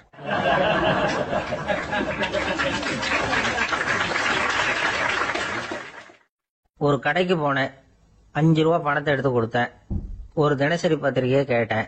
அவரு உடனே அங்க அடுக்கி வச்சிருந்த பத்திரிகையில ஒன்னு எடுத்து என் கையில கொடுத்தார். வாங்கிட்டேன். மீதி பணத்தை எடுத்தார். அதையும் என் கையில கொடுக்கணும்ல, கொடுக்கல. எதிரில் இருந்த பலகையில வச்சு எடுத்துக்க சொன்னார். எப்பவும் அவர் அப்படிதான் பண்ணுவாரு. நானும் எடுத்துக்கிட்டு வந்துருவேன். இவர் ஏன் இப்படி பண்றாருங்கிறது எனக்கு ரொம்ப நாளா ஒரு சந்தேகம். ஒரு நாள் அவர்கிட்டயே இதை கேட்டுவிட்டேன். ஏங்க, நீங்க உங்க கடைக்கு வந்து பொருள்கள் வாங்குறவங்களுக்கு நீங்க பாக்கி சில்லறைய கொடுக்கறப்போ பலகையில வச்சு விடுறீங்க, கையில கொடுக்க மாட்டேங்கிறீங்களே, ஏன் அப்படின்னு கேட்டேன். காசை கையில கொடுத்தா நம்ம கிட்ட இருக்கிற லட்சுமி போயிடுவா சார் அப்படின்னார். அதாவது பணம் செலவாயிடும் அப்படின்னு அர்த்தமா. இன்னொரு நண்பர், அவர் ஒரு நாள் வழக்கத்துக்கு மாறா ரொம்ப சோகமா உட்கார்ந்துருக்கிறார். ஏங்க என்ன ஆச்சு, ஏன் இப்படி கப்பலே கவிழ்ந்தது மாதிரி உட்கார்ந்துருக்கிறீங்க அப்படின்னு கேட்டேன். கப்பலே கவிழ்ந்திருந்தா கூட நான் இப்படி கவலைப்பட மாட்டேன் சார், வேற ஒண்ணு நடந்து போச்சுன்னார். என்னன்னு கேட்டேன். என் உச்சந்தலையில பள்ளி ஒண்ணு விழுந்துட்டுதுன்னார். அதுக்காகவா இப்படி அப்படின்னு ஆச்சரியப்பட்டேன். ஆமாங்க, பள்ளி உச்சந்தலையில விழுந்தா பலன் என்னன்னு பஞ்சாங்கத்துல பார்த்தேன், மரணம்னு போட்டிருக்கு அப்படின்னு சொல்லிவிட்டு அவர் தொடர்ந்து கவலைப்பட ஆரம்பிச்சிட்டார். இப்படியும் ஒருத்தர், என் கூட வேலை பார்க்கிற ஒருத்தர் எப்படி தெரியுமா, தினமும் வலது காலை வச்சுதான் ஆபீஸுக்கு உள்ள நுழைவார். என்னைக்காவது தவறுதலா இடது காலை வச்சு உள்ள வந்துட்டாருன்னா அன்னைக்கு பூரா மனசு சங்கடப்படுவார். எந்த வேலையும் சரியா ஓடாது. கேரம் போர்டு ஆடுற ஒருத்தர் எப்ப ஆட உட்கார்ந்தாலும் ஸ்ட்ரைக்கரை கை தவறி கீழே விழற மாதிரி பண்ணி அதுக்கப்புறம் அதை எடுத்துக்கிட்டு ஆட உட்காருவார். ஏன்னா எப்போ ஒரு தடவை நிஜமாவே அது வந்து கை தவறி கீழே விழுந்திருக்குது.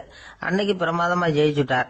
உடனே ஒரு முடிவுக்கு வந்துட்டார், கை தவறுனா லாபம் அப்படின்னு. அதுக்கப்புறம் அதையே பழக்கமாக்கிக்கிட்டார். பூனை குறுக்க போனா சகனம் சரியில்லைன்னு நினைக்கிறவங்க உண்டு. ஆனா ஒருத்தர் எப்படி தெரியுமா, அவர் வெளியில கிளம்புற சமயம் பக்கத்து வீட்டு ரேடியோவில் மியாவ் மியாவ் பூனை குட்டின்னு பாட்டு சத்தம் கேட்டா கூட போதும், சகனம் சரியில்லைன்னு பிரயாணத்தை கேன்சல் பண்ணிவிடுவார். இப்ப இவ்வளவு எதுக்கு சொல்றோம்னா, அளவுக்கு மீறின சகுன நம்பிக்கைகள் இருக்கு பாருங்க, இதோட பயமும் சேர்ந்துகிட்டதுன்னு வச்சுக்கோங்க, இது ஒருத்தருடைய மனநிலையை பாதிச்சிடும். இது வந்து உளவியல் நிபுணர்கள் சொல்ற கருத்து. வாழ்க்கையே தடுமாற வச்சிரும். பாதுகாப்பு இல்லாத உணர்வு, ஒரு விதமான டிப்ரெஷன் மனநிலை, இதெல்லாம் தான் இதுக்கு காரணமா அமையலாம். சில பேர் காய்கறி நறுக்க கத்திய கையில் எடுத்தா கூட நேரம் சரியா இருக்கா அப்படின்னு பார்த்துட்டு தான் வேலையை ஆரம்பிக்கிறது வழக்கம். அறிவு தான் மனசுக்கு வாத்தியாரா இருக்கணும், அப்பதான் வாழ்க்கை வந்து நிம்மதியா இருக்கும். அறிவு வந்து மனசு சொல்றபடியெல்லாம் கேட்க ஆரம்பிச்சுட்டுதுன்னா இடைஞ்சல் தான். ஒருத்தருக்கு 7ஆம் நம்பர் தான் ராசியான நம்பராம். 7ஆம் தேதி தான் எந்த காரியத்தையும் ஆரம்பிப்பாராம். 7 எழுத்து வர்றது மாதிரி பேரை மாத்தி வச்சுக்கிட்டார். 7 மணிக்கு தான் தினமும் எழுந்திருப்பார். 7ஆம் நம்பர் வீட்டுல தான் குடியிருக்கார். கல்யாணம் கூட 7ஆம் தேதி தான் பண்ணிக்கிட்டார். அவர் ஒரு நாள் குதிரை பந்தயத்துக்கு போனாராம். குதிரையோட பேரையெல்லாம் பார்த்தார். ஒரு குதிரையோட பேர் 7 எழுத்துல அமைஞ்சிருந்தது. 7 தானே இவருக்கு அதிர்ஷ்ட நம்பர். அதனால உடனே அது பேர்ல பணத்தை கட்டினார். பந்தயம் நடந்தது. என்ன சார் ஆச்சுன்னு கேட்டாங்க. நான் பணம் கட்டின அந்த என்னோட குதிரை 7ஆவதா வந்து சேர்ந்தது சார் அப்படின்னாராம் சோகமா.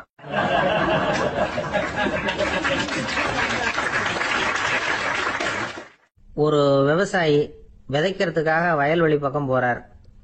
விதைகளை அள்ளி வீசினார். அப்ப என்ன ஆச்சுன்னா, சில விதைகள் பாதை ஓரத்துல விழுந்தது, சில விதைகள் முள் செடிகள் மண்டி இருந்த புதருக்கு இடையில விழுந்தது, சில விதைகள் நல்ல நிலத்துல விழுந்தது. பாதை ஓரத்துல விழுந்த விதை என்ன ஆச்சுன்னா, அதெல்லாம் பறவைகள் கண்ணுல போட்டுட்டுது, உடனே உட்காந்து கொத்தி தின்னுட்டு போட்டுது. அதிகமா மண் இல்லாத பாறை பகுதியில் விழுந்த விதையெல்லாம் லேசா வேர் விட்டு முளைக்க ஆரம்பிச்சுது. அதுக்கப்புறம் வேறு கீழேயும் ஆழமா போக முடியல, மேலேயும் சூரிய வெப்பம் அதிகம் தாங்க முடியல, எல்லாம் காஞ்சி கருகி போட்டுது. புதர் பகுதியில் சில விதைகள் விழுந்தது இல்லையா, முள் செடிகள் காடா மண்டி போயிருந்தது. அதனால முளைச்சி வர்ற செடிக்கு நெருக்கடி அதிகமா போட்டுது, சரியா வளர முடியல, விளைச்சலும் சரியா இல்ல. நல்ல நிலத்துல விழுந்த விதைகள் மட்டும் நல்லா முளைச்சது, நல்லா வளர்ந்தது, விளைச்சலும் பிரமாதமா இருந்தது. இந்த கதையை சொல்லிவிட்டு கேட்க செவியுள்ளோர் கேட்கட்டும் அப்படிங்கிறார் இயேசு பெருமான். ஆமா, இயேசு கடலில் நின்ற படகு ஒண்ணுல உட்கார்ந்துருக்கிறார். கடற்கரையில ஏராளமான மக்கள் உட்கார்ந்துருக்கிறாங்க. அந்த சமயத்துல தான் இயேசு ஓமைகள் மூலமா மக்களுக்கு பல உண்மைகளை சொல்லிட்டு இருக்கிறார். மக்கள் அந்த கதையை கேட்டுட்டு ஒன்னும் புரியாம முழிக்கிறாங்க. அத கவனித்த இயேசு அந்த ஓமையை விளக்க ஆரம்பிச்சார். இதுல அந்த விதைக்கிறவர் தான் இறைவன். அவருடைய வார்த்தைகளை விதைக்கிறார். அந்த வார்த்தைகளை கேட்கிற மக்கள் அந்த விழுந்த விதைகள் மாதிரி 4 வகையானவர்கள். சில பேர் பாதை ஓரத்தில் விழுந்த விதைகள் மாதிரி. இறைவன் வார்த்தைகளை அவங்க கேட்கறாங்க, ஆனா தீய எண்ணங்கள் செய்கைகள் மூலமா விதைக்கப்பட்ட வார்த்தைகள் அழிஞ்சு போடுது. இறைவன் வார்த்தைகளை கேட்ட உடனே மகிழ்ந்து போய் உடனே சில பேர் அதை ஏத்துக்கிறாங்க. இவங்கெல்லாம் அந்த பாறை பகுதியில் விழுந்த விதைகள் மாதிரி. அதனால இவங்கெல்லாம் வேறு இல்லாதவங்க, கொஞ்ச காலத்துக்கு இறை வார்த்தைகளுக்கு கீழ்ப்படிந்து நடப்பாங்க. அதனால ஏதாவது இடைஞ்சல் ஏற்பட்டா உடனே தடுமாறுவாங்க, தங்கள்கிட்ட இருக்கிற நல்ல பண்புகளை விட்டுட்டு பாவ வழிகளுக்கு போயிடுவாங்க. முள் செடிகளுக்கு இடையில விழுந்த விதைகள் மாதிரி உள்ளவங்க யாருன்னா, இவங்களுக்கு உலக கவலை உண்டு, செல்வத்தின் மீது மயக்கம் உடையவர்கள். உலக ஆசைகள் இவங்களுக்குள்ள பூந்துடுறதுனால அங்க இருக்கிற நல்ல பண்புகள் மறைஞ்சு போயிடுது. அதனால அவங்களும் உபயோகம் இல்லாதவங்களா ஆயிடுறாங்க. நல்ல மனிதர்கள் நல்ல நிலத்துல விழுந்த விதைகளுக்கு ஒப்பானவர்கள். இவங்க இறை வார்த்தையை கேட்கறாங்க, அதை ஏத்துக்கிறாங்க, அவங்களும் நல்லபடியா வாழறாங்க, அடுத்தவங்களுக்கும் உபயோகமா இருப்பாங்க. இதுதான் இயேசு சொன்ன விளக்கம். நல்ல வார்த்தைகளை கேளுங்கள், நல்ல வார்த்தைகளை ஏற்றுக்கொள்ளுங்கள், அடுத்தவங்களுக்கு உபயோகமா இருங்க. இதுதான் பெரியவங்கள்லாம் நமக்கு சொல்லுகிற உபதேசம். ஒரு அப்பா தன்னுடைய மகனுக்கு உபதேசம் பண்ணார். இத பாருப்பா, நல்ல வார்த்தைகளை கேட்கணும், எப்போதுமே மகன் அப்பா பேச்ச கேட்கறது நல்லது அப்படின்னாராம். நீ ஏதாவது ஒரு தப்பு பண்ணா என் தலையில ஒரு முடி நரைச்சி வெள்ளையா போடும்பா, நீ செய்யற ஒவ்வொரு தப்புக்கும் என் தலையில ஒவ்வொரு முடி வெள்ளையாயிடும் அப்படின்னாராம். பையன் யோசிச்சான், அப்பா இப்பதான் எனக்கு புரியுது, தாத்தாவோட தலைமுடி பூராவும் வெள்ளையா இருக்கிறதுக்கு என்ன காரணம்ங்கிறது எனக்கு இப்பதான் புரியுது அப்படின்னானா.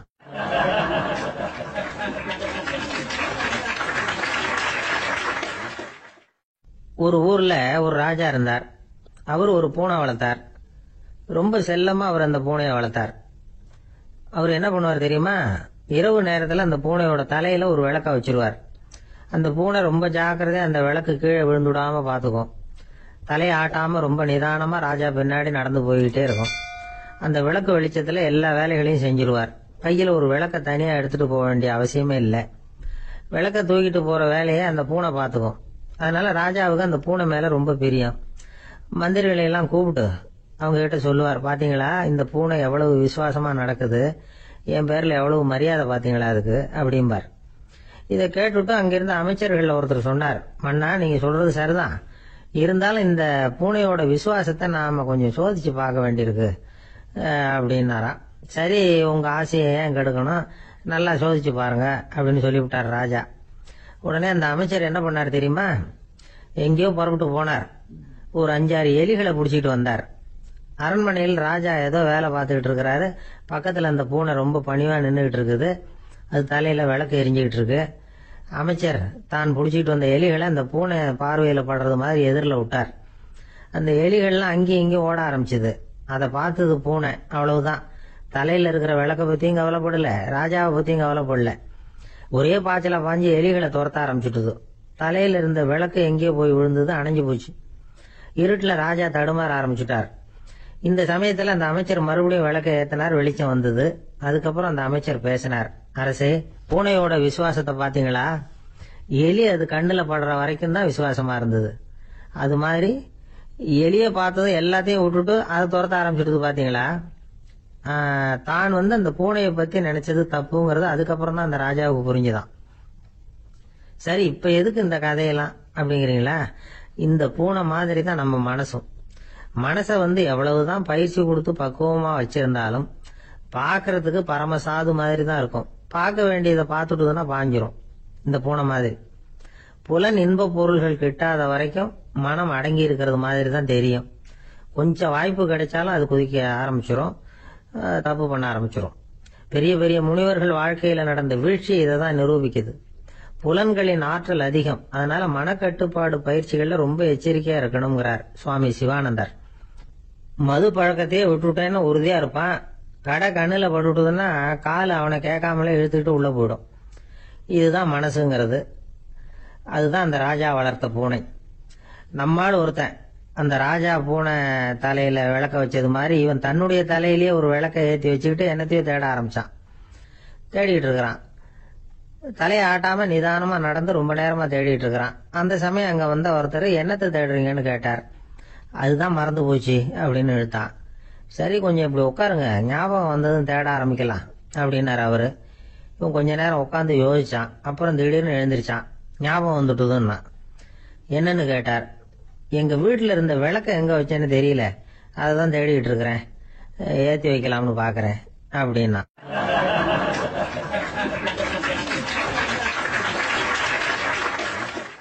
ஒரு ராஜா இருந்தார். நாடு பூராவும் நிறைய மரங்களை நட்டு வளர்க்கணுங்கிறது அவரோட ஆசை. தானே அதுக்கு முன்மாதிரியா இருக்கணும்னு நினைச்சார். அரண்மனையை சுத்தி மரங்களை நட்டு வளர்த்தார். இத பார்த்துட்டு ஜனங்களும் அவங்கவுங்க வீட்டை சுத்தி மரக்கன்றுகளை நட்டு வளர்த்தாங்க. கொஞ்ச காலத்துல ஊரு பூரா பசுமையா மாறிச்சு. எல்லாருக்கும் சந்தோஷமா இருந்தது. இது ஒரு பக்கம் இருக்கட்டும். இப்ப நான் சொல்ல போற கதை வேற. அதாவது அந்த ராஜா ஒரு நாள் தன்னுடைய அரண்மனைய சுத்தி இருக்கிற விதவிதமான மரங்களை எல்லாம் போய் பார்த்தார். எப்படி இருக்கிறீங்க அப்படின்னு ஒவ்வொரு மரத்துக்கிட்டையும் விசாரிச்சாராம். எந்த மரமும் சந்தோஷமா இருக்கிறதா தெரியல. அதுக்கும் மனசுல ஒரு குறை. முதல்ல ஆலமரத்துக்கிட்ட போனார். அது சொல்லிச்சு, மண்ணா, நான் நல்லா பெருசா வளர்ந்துருக்கிறேன், அடர்த்தியா இருக்கிறேன், கிளையெல்லாம் 4 பக்கமும் நல்லா படர்ந்துதான் இருக்குது, இருந்தாலும் எந்த பிரயோஜனமும் இருக்கிறதா தெரியல எனக்கு. என்னுடைய பழம்லாம் ரொம்ப சின்னதா இருக்குது, என் கண்ணுக்கு சரியா புறப்பட மாட்டேங்குது. நான் இருக்கிற சைஸுக்கு என்னுடைய கிளையில இருக்கிற பழம்லாம் எவ்வளவு பெருசா இருக்கணும், அது இத்தினூண்டு இருக்கிறது எனக்கு பெரிய அவமானமா இருக்கு. இப்படி இங்க நின்றுகிட்டு இருக்கிறதே ரொம்ப கூச்சமா இருக்கு. ஒரு நல்ல புயல் வந்ததுன்னா பேசாம சாஞ்சு விடலாமான்னு பாக்குறேன் அப்படின்னு புலம்புது ஆலமரம். சரி, இருக்கட்டும்னு நினைச்சுக்கிட்டு ராஜா அடுத்தபடியா ஒரு அத்தி மரத்துக்கிட்ட போனார். அதுவும் புலம்ப ஆரம்பிச்சுட்டுது. நான் கூட பெரிய மரம் தான், இல்ல இலையெல்லாம் அழகா தான் இருக்குது, பழம் அழகா இருக்குது, இருந்தாலும் உள்ள விஷயம் இல்லையே. அத்தி பழத்தை புட்டு பார்த்தா அத்தனையும் சொத்த அப்படின்னு பழமொழியே உண்டாயிட்டுத. இப்படி ஒரு கெட்ட பேரோட நான் இருக்கணுமா அப்படின்னு புலம்புது அது. சரி, இது இருக்கட்டும் அப்படின்னு சொல்லி அடுத்தபடியா வேப்ப மரத்துக்கிட்ட போனார். அது தன்னுடைய வேதனையை வெளியிட்டது. எனக்கு எவ்வளவோ மருத்துவ குணங்கள்லாம் இருக்கிறதா சொல்லிக்கிறாங்க, இருந்தாலும் என்ன பிரயோஜனம், என்னுடைய பழத்தை மனிதர்கள் யாரும் விரும்பி சாப்பிடுறது இல்லையே அப்படின்னுது. ராஜா அடுத்தாப்புல இருந்து ஒரு பனை மரத்துக்கிட்ட போனார். நான் நல்லா உயரமா தான் வளர்ந்துருக்கிறேன், மற்ற மரங்கள்லாம் என்ன அண்ணாந்து தான் பார்க்கணும், இருந்தாலும் என்கிட்ட நிழலுக்காக யாரும் ஒதுங்கறது இல்லையே அப்படின்னுது. என்ன இது, எல்லா மரமும் இப்படி திருப்தி இல்லாம இருந்துகிட்டு இருக்குதே அப்படின்னு நினைச்சுக்கிட்டே ராஜா அடுத்தபடியா அங்க இருந்த ஒரு பைன் மரத்துக்கிட்ட போனார். அழகா உயரமா பசுமையா தான் இருந்தது, ஆனா பழமோ பூவோ கிடையாது. அதை நினைச்சா அது வருத்தப்பட்டுக்கிட்டு இருக்குது. ஓக் மரம் அது ஒன்று நின்றுட்டு இருந்தது. அது என்ன சொல்லிச்சுன்னா, இலையுதிர் காலத்துல என் மேல இருக்கிற எல்லா இலைகளும் உதிர்ந்து போடுது, முடி கொட்டின மனிதர்கள் மாதிரி மொட்டையா நான் நிக்க வேண்டி இருக்குது, என்ன வாழ்க்கை இது அப்படின்னு சொல்லி அழுத்துக்கிட்டது. சரி, புளிய மரம் என்ன சொல்லுது பாப்போம்னு அதுகிட்ட போனா, என்னுடைய நிழல்ல யாருமே தங்க மாட்டாங்க, உடம்புக்கு சூடுன்னு ஒதுங்கி போயிடுவாங்க, அடிமரத்தை பாத்தீங்கன்னா பட்டையெல்லாம் உறிஞ்சி பாக்குறதுக்கே கேவலமா இருப்பேன் அப்படின்னுது அது. முருங்கை மரம் என்ன சொல்லிச்சு தெரியுமா, என்னுடைய இலை காயெல்லாம் சாப்பிடுறவங்களுக்கு சத்து கொடுக்கறது வாசம் தான், ஆனா என் உடம்புல சத்தே கிடையாது, கொஞ்சம் வேகமா காத்து அடிச்சதுன்னா முறிஞ்சு விழுந்துடுறேன், என்ன வாழ்க்கை இது அப்படின்னு சொல்லி அது வருத்தப்பட்டது. ராஜா யோசனை பண்ணார், என்ன இது, மரங்கள் பூமியின் வரங்கள்னு சொல்றோம், மழை பெய்யறதுக்கு அதுதான் காரணம், பூமி செழிப்பா இருக்கிறதுக்கும் அதுதான் காரணம், வீடு கட்டுறதுக்கு மரம், நாற்காலி செய்ய உபயோகப்படுத்துறதுக்கும் அதுதான் உபயோகப்படுது, மனுஷனுக்கு வேண்டிய ஆகாரங்களையும் கொடுக்குது, இப்படிலாம் இருந்தும் எல்லா மரமும் நிம்மதி இல்லாம இருந்துகிட்டு இருக்குதே அப்படின்னு நினைச்சார். அப்போ அங்க இருந்த ஒரு மகிழ மரம் அவர் கண்ணுல பட்டது. அந்த மரம் மட்டும் கொஞ்சம் நிம்மதியா மகிழ்ச்சியா இருக்கிறது மாதிரி தெரிஞ்சுது. உடனே ராஜா அதுகிட்ட போனார். உனக்கு மனசுல எதுவும் குறை இல்லையான்னு கேட்டார். இல்ல, நான் சந்தோஷமா தான் இருக்கேன்னு அந்த மகிழ மரம். அப்படியான்னு ஆச்சரியமா கேட்டார் ராஜா. ஆமா மன்னா, இந்த இடத்துல நீங்க ஒரு முருங்கை மரத்தையோ வேப்ப மரத்தையோ கூட நட்டிருக்கலாம். ஆனா இந்த இடத்துல நடுறதுக்கு என்ன தேர்ந்தெடுத்திருக்கிறீங்க, அதுவே எனக்கு பெருமை, அதுவே எனக்கு திருப்தி அப்படின்னு தான் மகிழ மரம். மகிழ மரம் சாதாரணமா தான் இருக்கும். இளம் மஞ்சள் நிறத்துல பூக்கள், அது காய்ந்தும் மனம் வீசும். மகிழ மரம் மாதிரி மன திருப்தியோட வாழறதுக்கு நாம கத்துக்கணுமா. நாம இந்த உலகத்துல ஒரு நாயாவோ நரியாவோ கூட பிறந்திருக்கலாம், மனுஷனா பிறந்திருக்கிறோம், அதுவே பெருமை தானே. இந்த நிறைவு தான் மகிழ்ச்சியின் ரகசியம். ஒரு பையன் அப்பா கிட்ட போய், அப்பா, நீங்க இந்த உலகத்துல ஒரு மனுஷனா பிறந்தது என்னோட அதிர்ஷ்டம் நானா. ஏண்டா அப்படி சொல்றேன்னு இருக்காரு அப்பா. நீங்க ஒரு கரடியா பிறந்திருந்தா இந்நேரம் நானும் ஒரு கரடி குட்டியா தானே இருந்திருப்பேன் அப்படின்னு நானா பையன்.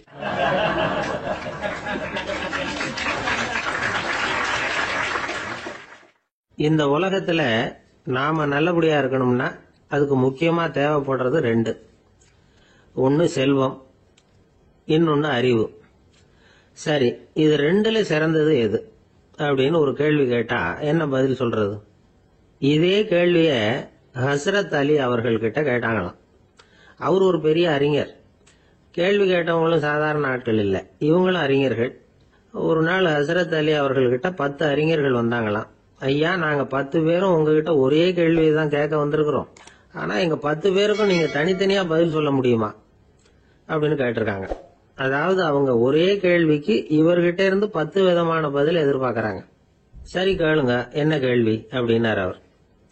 அப்பதான் அவங்க கேட்டாங்களாம், செல்வம் அறிவு இது ரெண்டுல சிறந்தது எது? இதுதான் கேள்வி. ஹஸ்ரத் அலி என்ன பண்ணார் தெரியுமா? அவங்கள ஒவ்வொருத்தரா கூப்பிட்டார். ஒவ்வொரு விதமான பதில சொல்லி அனுப்புனார். முதல்ல ஒருத்தர் கூப்பிட்டார், சொன்னார், அறிவுங்கிறது தீர்க்கதரிசிகள், ஞானிகள், மகான்கள் இவங்களோட பரம்பரை சொத்து. ஆனா செல்வம்ங்கிறது கொடுங்கோலரின் ஆயுதம். அதனால அறிவு தான் சிறந்தது அப்படின்னார். ரெண்டாவது ஆளை கூப்பிட்டார். உங்ககிட்ட செல்வம் இருந்தா நீங்க தான் அதை காப்பாற்றணும். ஆனா அறிவு உங்களை எப்பவும் காப்பாற்றும். ஆகவே அறிவு தான் சிறந்தது அப்படின்னார். மூணாவது ஆளை கூப்பிட்டார்.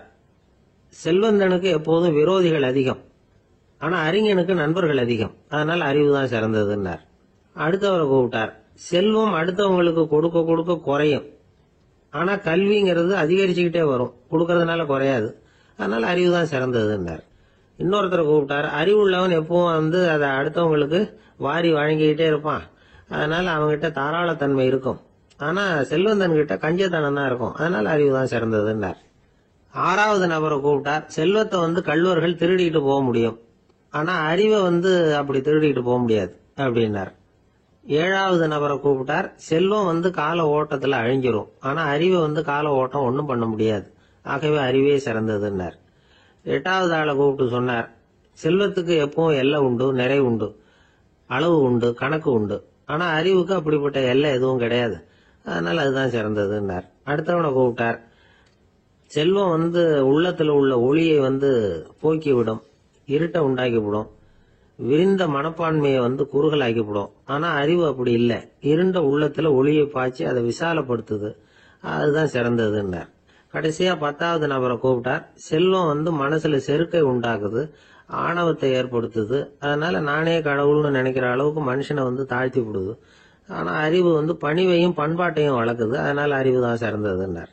ஆக இப்படி 10 பேருக்கும் 10 விதமா பதில் சொன்னது மூலமா ஹஸ்ரத் அலி அவர்கள் அறிவு தான் செல்வத்தை விட சிறந்தது அப்படிங்கறதுக்கு 10 காரணங்களை சுட்டி காட்டியிருக்கார். அந்த அறிஞர் 10 பேர் கேட்ட ஒரே கேள்விக்கு 10 பதில் சொன்னார். நமக்கு வேண்டிய ஒருத்தர் 10 பேர் கேட்ட கேள்விக்கு ஒரே பதில சொல்லி சமாளிச்சார். கேள்வி என்ன தெரியுமா? என்கிட்ட வாங்கின கடனை எப்பயா திருப்பி கொடுக்க போற?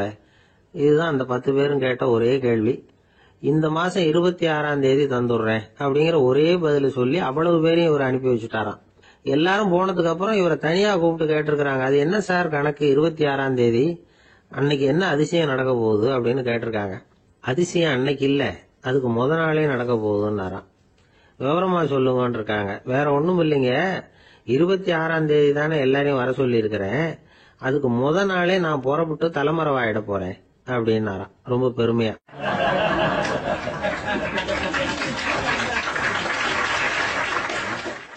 துருக்மேனியாவில் அஷ்காபாத் அப்படின்னு ஒரு நகரத்துல ஒரு புவியியல் விஞ்ஞானி இருந்தார். அவரு ஒரு நாய்க்குட்டி வளர்த்தார். ஒரு நாள் முன்னிரவு நேரம் ஒரு மேஜைக்கு முன்னாடி உட்கார்ந்து அந்த விஞ்ஞானி ஏதோ கணக்கு போட்டுக்கிட்டு இருக்கிறார். அவருக்கு ஒரு சின்ன பெண் குழந்தை, அது தொட்டில தூங்கிட்டு இருக்குது. அந்த நாய்க்குட்டியும் ஒரு மூலையில படுத்து அது பாட்டுக்கு தூங்கிட்டு இருந்தது. ஒரே அமைதி. அந்த நேரத்துல திடீர்னு அந்த நாய்க்குட்டி துள்ளி எழுந்திருச்சுது. நேரா குழந்தைகிட்ட ஓடிச்சு. அந்த குழந்தைய அது போட்டிருந்த ட்ரெஸ்ஸோட சேர்த்து கவ்வி தூக்குச்சு. தூக்கிட்டு வாசல் பக்கம் ஓடிச்சு. நாய்க்குட்டி குழந்தைய கவ்வி தூக்க முடியுமாங்கிற சந்தேகம் உங்களுக்கு இல்லையா? நீங்க நம்ம ஊர் நாய்க்குட்டியவே பார்த்து பழக்கப்பட்டிருக்கீங்க. அதனால நம்புறதுக்கு சிரமமா இருக்கும். அந்த ஊர்ல எல்லாம் அது ரொம்ப ஸ்ட்ராங்கா இருக்கும். ஒரு ஏதோ கண்ணுக்குட்டி மாதிரி இருக்கும். விஞ்ஞானி அதை பார்த்துட்டார். உடனே அந்த நாய்க்கு வெறி பிடிச்சிட்டுதுன்னு முடிவு பண்ணிட்டு தன்னோட கை துப்பாக்கி எடுத்துக்கிட்டு ஓடி வந்தார். அவர் வெளியில நாய்க்குட்டி எங்க அப்படின்னு பார்த்து தேடுறார். அந்த நேரத்துல அந்த வீடு இடிஞ்சு விழுது. காரணம் பூமி அதிர்ச்சி. இப்படி பூமி அதிர்ச்சி உண்டாக போகுதுங்கிறது அந்த நாய்க்குட்டிக்கு முன்னாடியே தெரிஞ்சு போச்சு. அதுதான் குழந்தைய தூக்கிட்டு வெளியில ஓடி வந்திருக்குது. அது மூலமா அந்த குடும்பத்தையே காப்பாத்தி இருக்குது அந்த நாய்க்குட்டி. இந்த சம்பவம் நடக்கிறதுக்கு 3 நாளைக்கு முன்னாடியே சில பிராணிகளுக்கு இப்படி நடக்க போகுதுங்கிறது தெரிஞ்சிருக்குதான். ஆமா, அந்த நகரத்துல 3 நாளைக்கு முன்னாடியே பாம்பு, பல்லி இதெல்லாம் அது தங்கி இருந்த வலையை விட்டு வெளியில ஓடி வந்துட்டுது. அதே மாதிரி அங்க இருந்த புறாவெல்லாம் பறந்து போயிடுச்சான். இதே மாதிரி யுகோஸ்லோவியாவில் கூட ஒரு நகரம். அங்க ஒரு நாள் ராத்திரி ஒரு மிருக காட்சி சாலையில திடீர்னு ஒரு பெரிய கலவரம், கூச்சல், குழப்பம். அங்க இருந்த கழுதை, புலி, யானை, பறவை எல்லாம் கண்ணாபின்னான்னு கத்த ஆரம்பிச்சுட்டுது. நீர் யானை அதுக்குன்னு போட்டிருந்த தடுப்பையே தாண்டி குதிச்சு வெளியில வந்துட்டுதான்.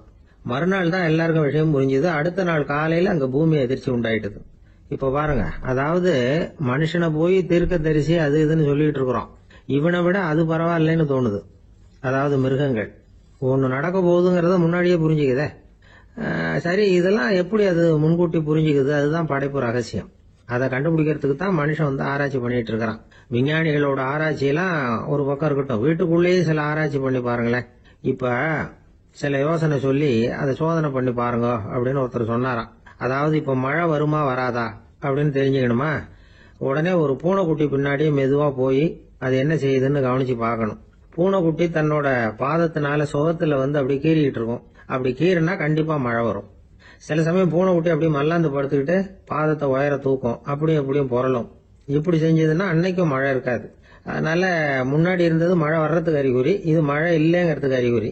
பறவைகள், பிராணிகள் இதுகளோட நடவடிக்கைகளை பார்த்துட்டு அதையெல்லாம் அடிப்படையா வச்சுதான் காலநிலையை கண்டுபிடிக்கிற கருவிகளை கண்டுபிடிச்சிருக்கிறாங்க. வாத்து இருக்குல்ல, சில சமயம் தன்னோட அழகை தன்னோட இறகுகள்ல அப்படியே புதைச்சிக்கும். அப்படி செஞ்சா குளிர்காலம் வரப்போகுதுன்னு அர்த்தம். பருவநிலை குளிரா மாறப்போகுதுங்கிறதுக்கு இதுதான் அறிகுறி. சிட்டுக்குருவி இருக்குதுல்ல, அதெல்லாம் புழுதியில உழுந்து புரளும். சிறகுகளை படபடன்னு அடிச்சுக்கும். அப்படி செஞ்சா மழை வரப்போகுதுன்னு அர்த்தம். ஒண்ணு மட்டும் நாம நல்லா தெரிஞ்சுக்கணும். இயற்கையின் சீற்றம்னு சொல்றோம் இல்லையா, இயற்கை ஏன் நம்ம மேல கோவப்படுது? இயற்கையை நாம அனுசரிச்சு போறதில்ல, அதனால கோவப்படுது.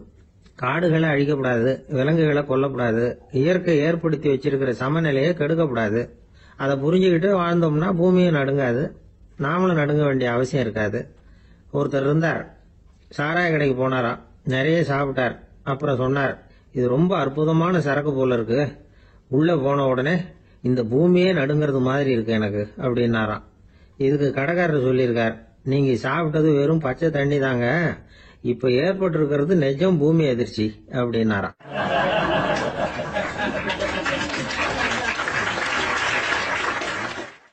ஒரு ஊர்ல ஒரு ராஜா இருந்தார்.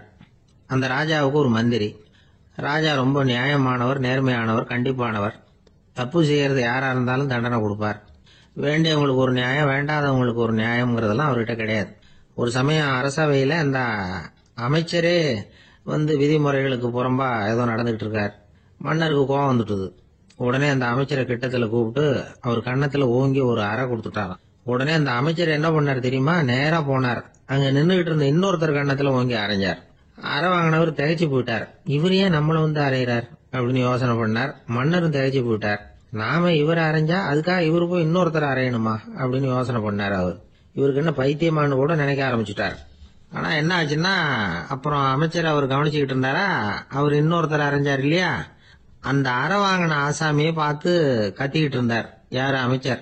ஏன்பா என்கிட்ட அறைய வாங்கிட்டு இப்படி விவரம் இல்லாம நின்றுட்டு இருக்கிறிய, நான் உனக்கு கொடுத்தத நீ வேற யாருகிட்டயாவது கொடுத்துரு அப்படின்னார். உடனே அந்த ஆள் பார்த்தான், தனக்கு அடுத்தபடியா நின்றுகிட்டு இருந்தவன ஓங்கி ஒரு அரை அரைஞ்சான். அவன் கண்ணத்தை தடவிட்டே யோசனை பண்ணான். இது ஏதோ புரிஞ்சுக்கிட்ட மாதிரி அடுத்தாப்புல நின்றுட்டு இருந்தவன அரைஞ்சான். இப்படி இந்த அறை மாறி மாறி போய்கிட்டே இருக்குது. ஊரு பூரா பிரயாணம் பண்ண ஆரம்பிச்சுட்டுது. அன்னைக்கு ராத்திரி அந்த ராஜா படுக்கிறதுக்காக போனார். அந்த நேரம் பார்த்து அவர் கண்ணத்துல பலார்னு ஒரு அறை விழுந்தது. நம்மளே அறையிறது யாரு அப்படின்னு அதிர்ச்சியோட மன்னர் திரும்பி பாக்குறாரு. அரைஞ்சது அவரோட மனைவி. என்னாச்சு உனக்குன்னு கத்துனார் ராஜா. உங்களுக்கு தெரியாதா, ஊர் பூரா ஒருத்தர் மாத்தி ஒருத்தர் மூலமா இந்த அறை பிரயாணம் பண்ணிட்டு வருது அப்படின்னாங்க அந்த அம்மா. அப்படின்னா ஆரம்பிச்ச இடத்துக்கே வந்துட்டுதா அப்படின்னாராம் மன்னர். என்ன சொல்றீங்கன்னு கேட்டிருக்காங்க. இவர் விவரத்தை சொன்னாராம். அப்படின்னா நீங்க ஆரம்பிச்சு வச்ச இந்த விளையாட்டை நான் முடிச்சு வச்சுட்டேன் அப்படின்னாங்களாம் அந்த அம்மா. மறுநாள் காலை மறுபடியும் அரசவை கூடிச்சு அந்த அமைச்சர் மன்னரை பார்த்து கேட்டார். என்ன மகாராஜா, என்கிட்ட கொடுத்ததை திருப்பி வாங்கிட்டீங்களா அப்படின்னாராம். இப்படி நடக்கும்னு நான் எதிர்பார்க்கவே இல்லைன்னார் மன்னர். ஆனா நான் எதிர்பார்த்தேன். அது எங்க போயிட போகுது, ஊர் பூரா சுத்தி கடைசியில உங்ககிட்ட தான் சேரும் அப்படிங்கறது எனக்கு தெரியும் அப்படின்னாரு அமைச்சர். இந்த கதை வேடிக்கையா இருந்தா கூட இதுல உள்ள கருத்து முக்கியமானது. இந்த உலகத்துல பல கருத்துக்கள் இப்படிதான் மாறி மாறி சுத்தி வந்துகிட்டே இருக்குது. நம்மால் ஒருத்தன் தன்னுடைய நண்பன் ஒருத்தனை கடத்தெருல பார்த்தான். உடனே ஓடி போய் பலார்னு ஒரு அறை கொடுத்தானா. அவன் கண்ணத்தை தடவிட்டு ஏன்டா என்ன அரைஞ்சேன்னு கேட்டிருக்கான். நீ ஏன்டா என்ன முட்டாள்னு என் மனைவிட்ட போய் சொன்ன அப்படின்னு இருக்கான் அவன். உன்னை ஒரு முட்டாள்னு சொன்னதுக்காகவா நீ என்ன அரைஞ்ச அப்படின்னு கேட்டிருக்கான் இவன். டேய், நான் அதுக்காக அறையலப்பா, அது ஒரு பெரிய ரகசியம். நான் முட்டாள்ங்கிறது அந்த ரகசியத்தை நீ ஏன் எங்க வீட்டுல போய் சொன்ன, அதுக்காக தான் அரைஞ்ச அப்படின்னு நானும் அவன்.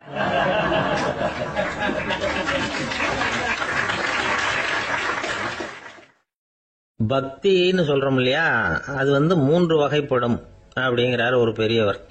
அது என்ன 3 வகைன்னா, தெய்வ பக்தி, அடியார்கள் பக்தி, குரு பக்தி. அடியார் பக்தியை விட தெய்வ பக்தியை விட குரு பக்தி தான் ரொம்பவும் சிறந்ததுங்கிறார் அவர். தெய்வத்துக்கிட்ட செஞ்ச பாவம் குருநாதர்கிட்ட தீர்ந்துருமா, குருநாதர்கிட்ட செஞ்ச பாவம் தெய்வத்துக்கிட்ட போனாலும் தீராதான். இப்படி பெரியவங்களாம் சொல்லி வச்சிருக்கிறாங்க. ஒரு காடு, அங்க அயோத தௌமியர் அப்படின்னு ஒரு தபோதனர். அவரு பல மாணவர்களை ஒன்னா சேர்த்து ஒரு குருகுலம் நடத்திட்டு இருக்கிறார். பல தரப்பட்டவங்க பல திறப்பட்டவங்க மாணவர்கள் அதுல சேர்ந்து படிச்சுக்கிட்டு இருக்கிறாங்க. பாஞ்சால ராஜகுமாரன் ஒருத்தனும் அந்த குருகுலத்துல சேர்ந்து படிச்சுக்கிட்டு இருக்கிறான். அவன் பேரு ஆருணி. பெரிய இடத்து புள்ள, இருந்தாலும் படுப்புல ரொம்ப கெட்டிக்காரனா இருந்தான். அவன் தான் அங்க முதல் மாணவன். ஒரு நாள் குருநாதர் அந்த அரசகுமாரனை கூப்பிட்டார். நம்ம குருகுலத்துக்கு சொந்தமான வயல்ல தண்ணீர் பெருகி வெள்ளம் பயிரை அழிக்குதான், அதனால நீ போய் மடையை அடைச்சிட்டு வந்துரு அப்படின்னார். அந்த அரசகுமாரன் உடனே புறப்பட்டான். குருநாதர் சொல்லிட்டார்ல, உடனே புறப்பட்டான். நான் பெரிய இடத்து பிள்ளையாச்சே, ராஜகுமாரன் ஆச்சே, ரொம்ப செல்வா கூட வளர்ந்தவனாச்சே, நான் போய் வயல்ல இறங்கி வேலை செய்யறதா அப்படின்னு அவன் நினைக்கல. குருநாதர் கட்டளையை நிறைவேற்ற வேண்டியது நம்ம கடமை அப்படின்னு நினைச்சான். உடனே ஒரு மண்வெட்டியை தூக்கி தோல்ல வச்சுக்கிட்டு புறப்பட்டு போயிட்டான். வயலுக்கு போனான். பார்த்தான், தண்ணி கரையை உடைச்சுக்கிட்டு வயலுக்குள்ள ஏகமா பாஞ்சிக்கிட்டு இருக்குது. இவன் மண்வெட்டியால களிமண்ணை புல்லோட சேர்த்து புல் பத்த மாதிரி வெட்டி வெட்டி போட்டான். இருந்தாலும் மடையை அடைக்க முடியல. தண்ணி அதை மீறி வந்துகிட்டே இருக்கு. தண்ணி வேகமா வயலுக்குள்ள போய்கிட்டே இருக்குது. போடுற பத்தையெல்லாம் கரைஞ்சி கரைஞ்சி போயிட்டு இருக்கு. இருந்தாலும் இவன் தன்னுடைய முயற்சியை கைவிடல. வெட்டி வெட்டி போட்டுக்கிட்டே இருக்கிறான். காலையில் அங்க போனவன் சாயந்தரம் வரைக்கும் இப்படி செஞ்சுக்கிட்டு இருக்கிறான். உடம்பும் மனசும் ரொம்பவும் சோர்ந்து போச்சு. இருந்தாலும் குருநாதர் இட்ட கட்டளையை நிறைவேற்றாம இருக்கிறோமேங்கிற ஒரு குறை அவனுக்கு இருக்கு. குரு கட்டளையை நிறைவேற்றாத நான் இன்னமும் இருக்கணுமா அப்படின்னு யோசனை பண்ண ஆரம்பிச்சுட்டான். என்ன செய்யலாம்னு பார்த்தான். நம்ம குருநாதர் இட்ட பணிக்காக இந்த உடம்பையே தியாகம் பண்ணலாம் அப்படின்னு முடிவு பண்ணான். தண்ணி பாயுதுல, அதுக்கு குறுக்க விழுந்து அப்படியே மடையை அடைச்சிக்கிட்டு அப்படியே படுத்துட்டான். இது மற்றவங்களுக்கு தெரியாது. அன்னைக்கு ராத்திரி ஒரு விளக்கு முன்னாடி உட்காந்து குருநாதர் பிள்ளைங்களுக்கு பாடம் சொல்லி கொடுத்துக்கிட்டு இருக்கிறார். வரிசையில் இருக்கக்கூடிய ராஜகுமாரனை காணல. நம்ம ஆருணி எங்க போனா அப்படின்னு சொல்லி மற்ற மாணவர்களை விசாரிச்சார். இப்ப அவங்க சொன்னாங்க, சுவாமி, அவன் காலையில வயலுக்கு மடையை அடைக்கிறதுக்காக போனான், நீங்க தான் போக சொன்னீங்க, இன்னும் திரும்பி வரல அப்படின்னு அவர் பையன். குருநாதர் உடனே ஒரு தீவெட்டி எடுத்துக்கிட்டு மாணவர்களை அழைச்சிக்கிட்டு வயலுக்கு போனார். அங்க போய் பார்த்தா ஆளை காணும். ஆருணி ஆருணின்னு சொல்லி சத்தம் போட்டு கூப்பிட்டு பாக்குறார். நான் இங்க இருக்கேன் குருநாதா அப்படின்னு காலுக்கு அடியிலிருந்து ஒரு சத்தம் வருது. குனிஞ்சு பார்த்தா அவன் மழையில படுத்திருக்கிறான். என்னப்பா இதுன்னார். காலையிலேருந்து இந்த மழையை அடைச்சி பார்த்தேன் சுவாமி, முடியல, அதனால இப்படி குறுக்க படுத்துட்டேன். என்னை தாண்டறதுக்கு பயந்து போய் தண்ணியே தேங்கி நின்றுட்டுது அப்படின்னா. அவனுடைய குரு பக்தியையும் அவனை தாண்டறதுக்கு அஞ்சு நிற்கிற தண்ணி தேக்கத்தையும் பார்த்துட்டு எல்லாரும் ரொம்ப ஆச்சரியப்பட்டு போயிட்டாங்களாம். 6 மணி எழுந்திரிச்சு வா அப்படின்னு கூப்பிட்டாராம் குருநாதர். அவன் தண்ணீரை பொழந்துக்கிட்டு எழுந்திரிச்சு வந்தானான். அதனால அவனுக்கு உத்தாலகன் அப்படின்னு ஒரு பேர். உத்தாலகன்னா தண்ணீரை பிளந்தவன் அர்த்தம். அந்த உத்தாலகன் மாதிரி இந்த காலத்து மாணவர்களுக்கும் குரு பக்தி வேணும் அப்படின்னு சொன்னோம் ஒரு பள்ளிக்கூடத்துல. உடனே நிறைய மாணவர்கள்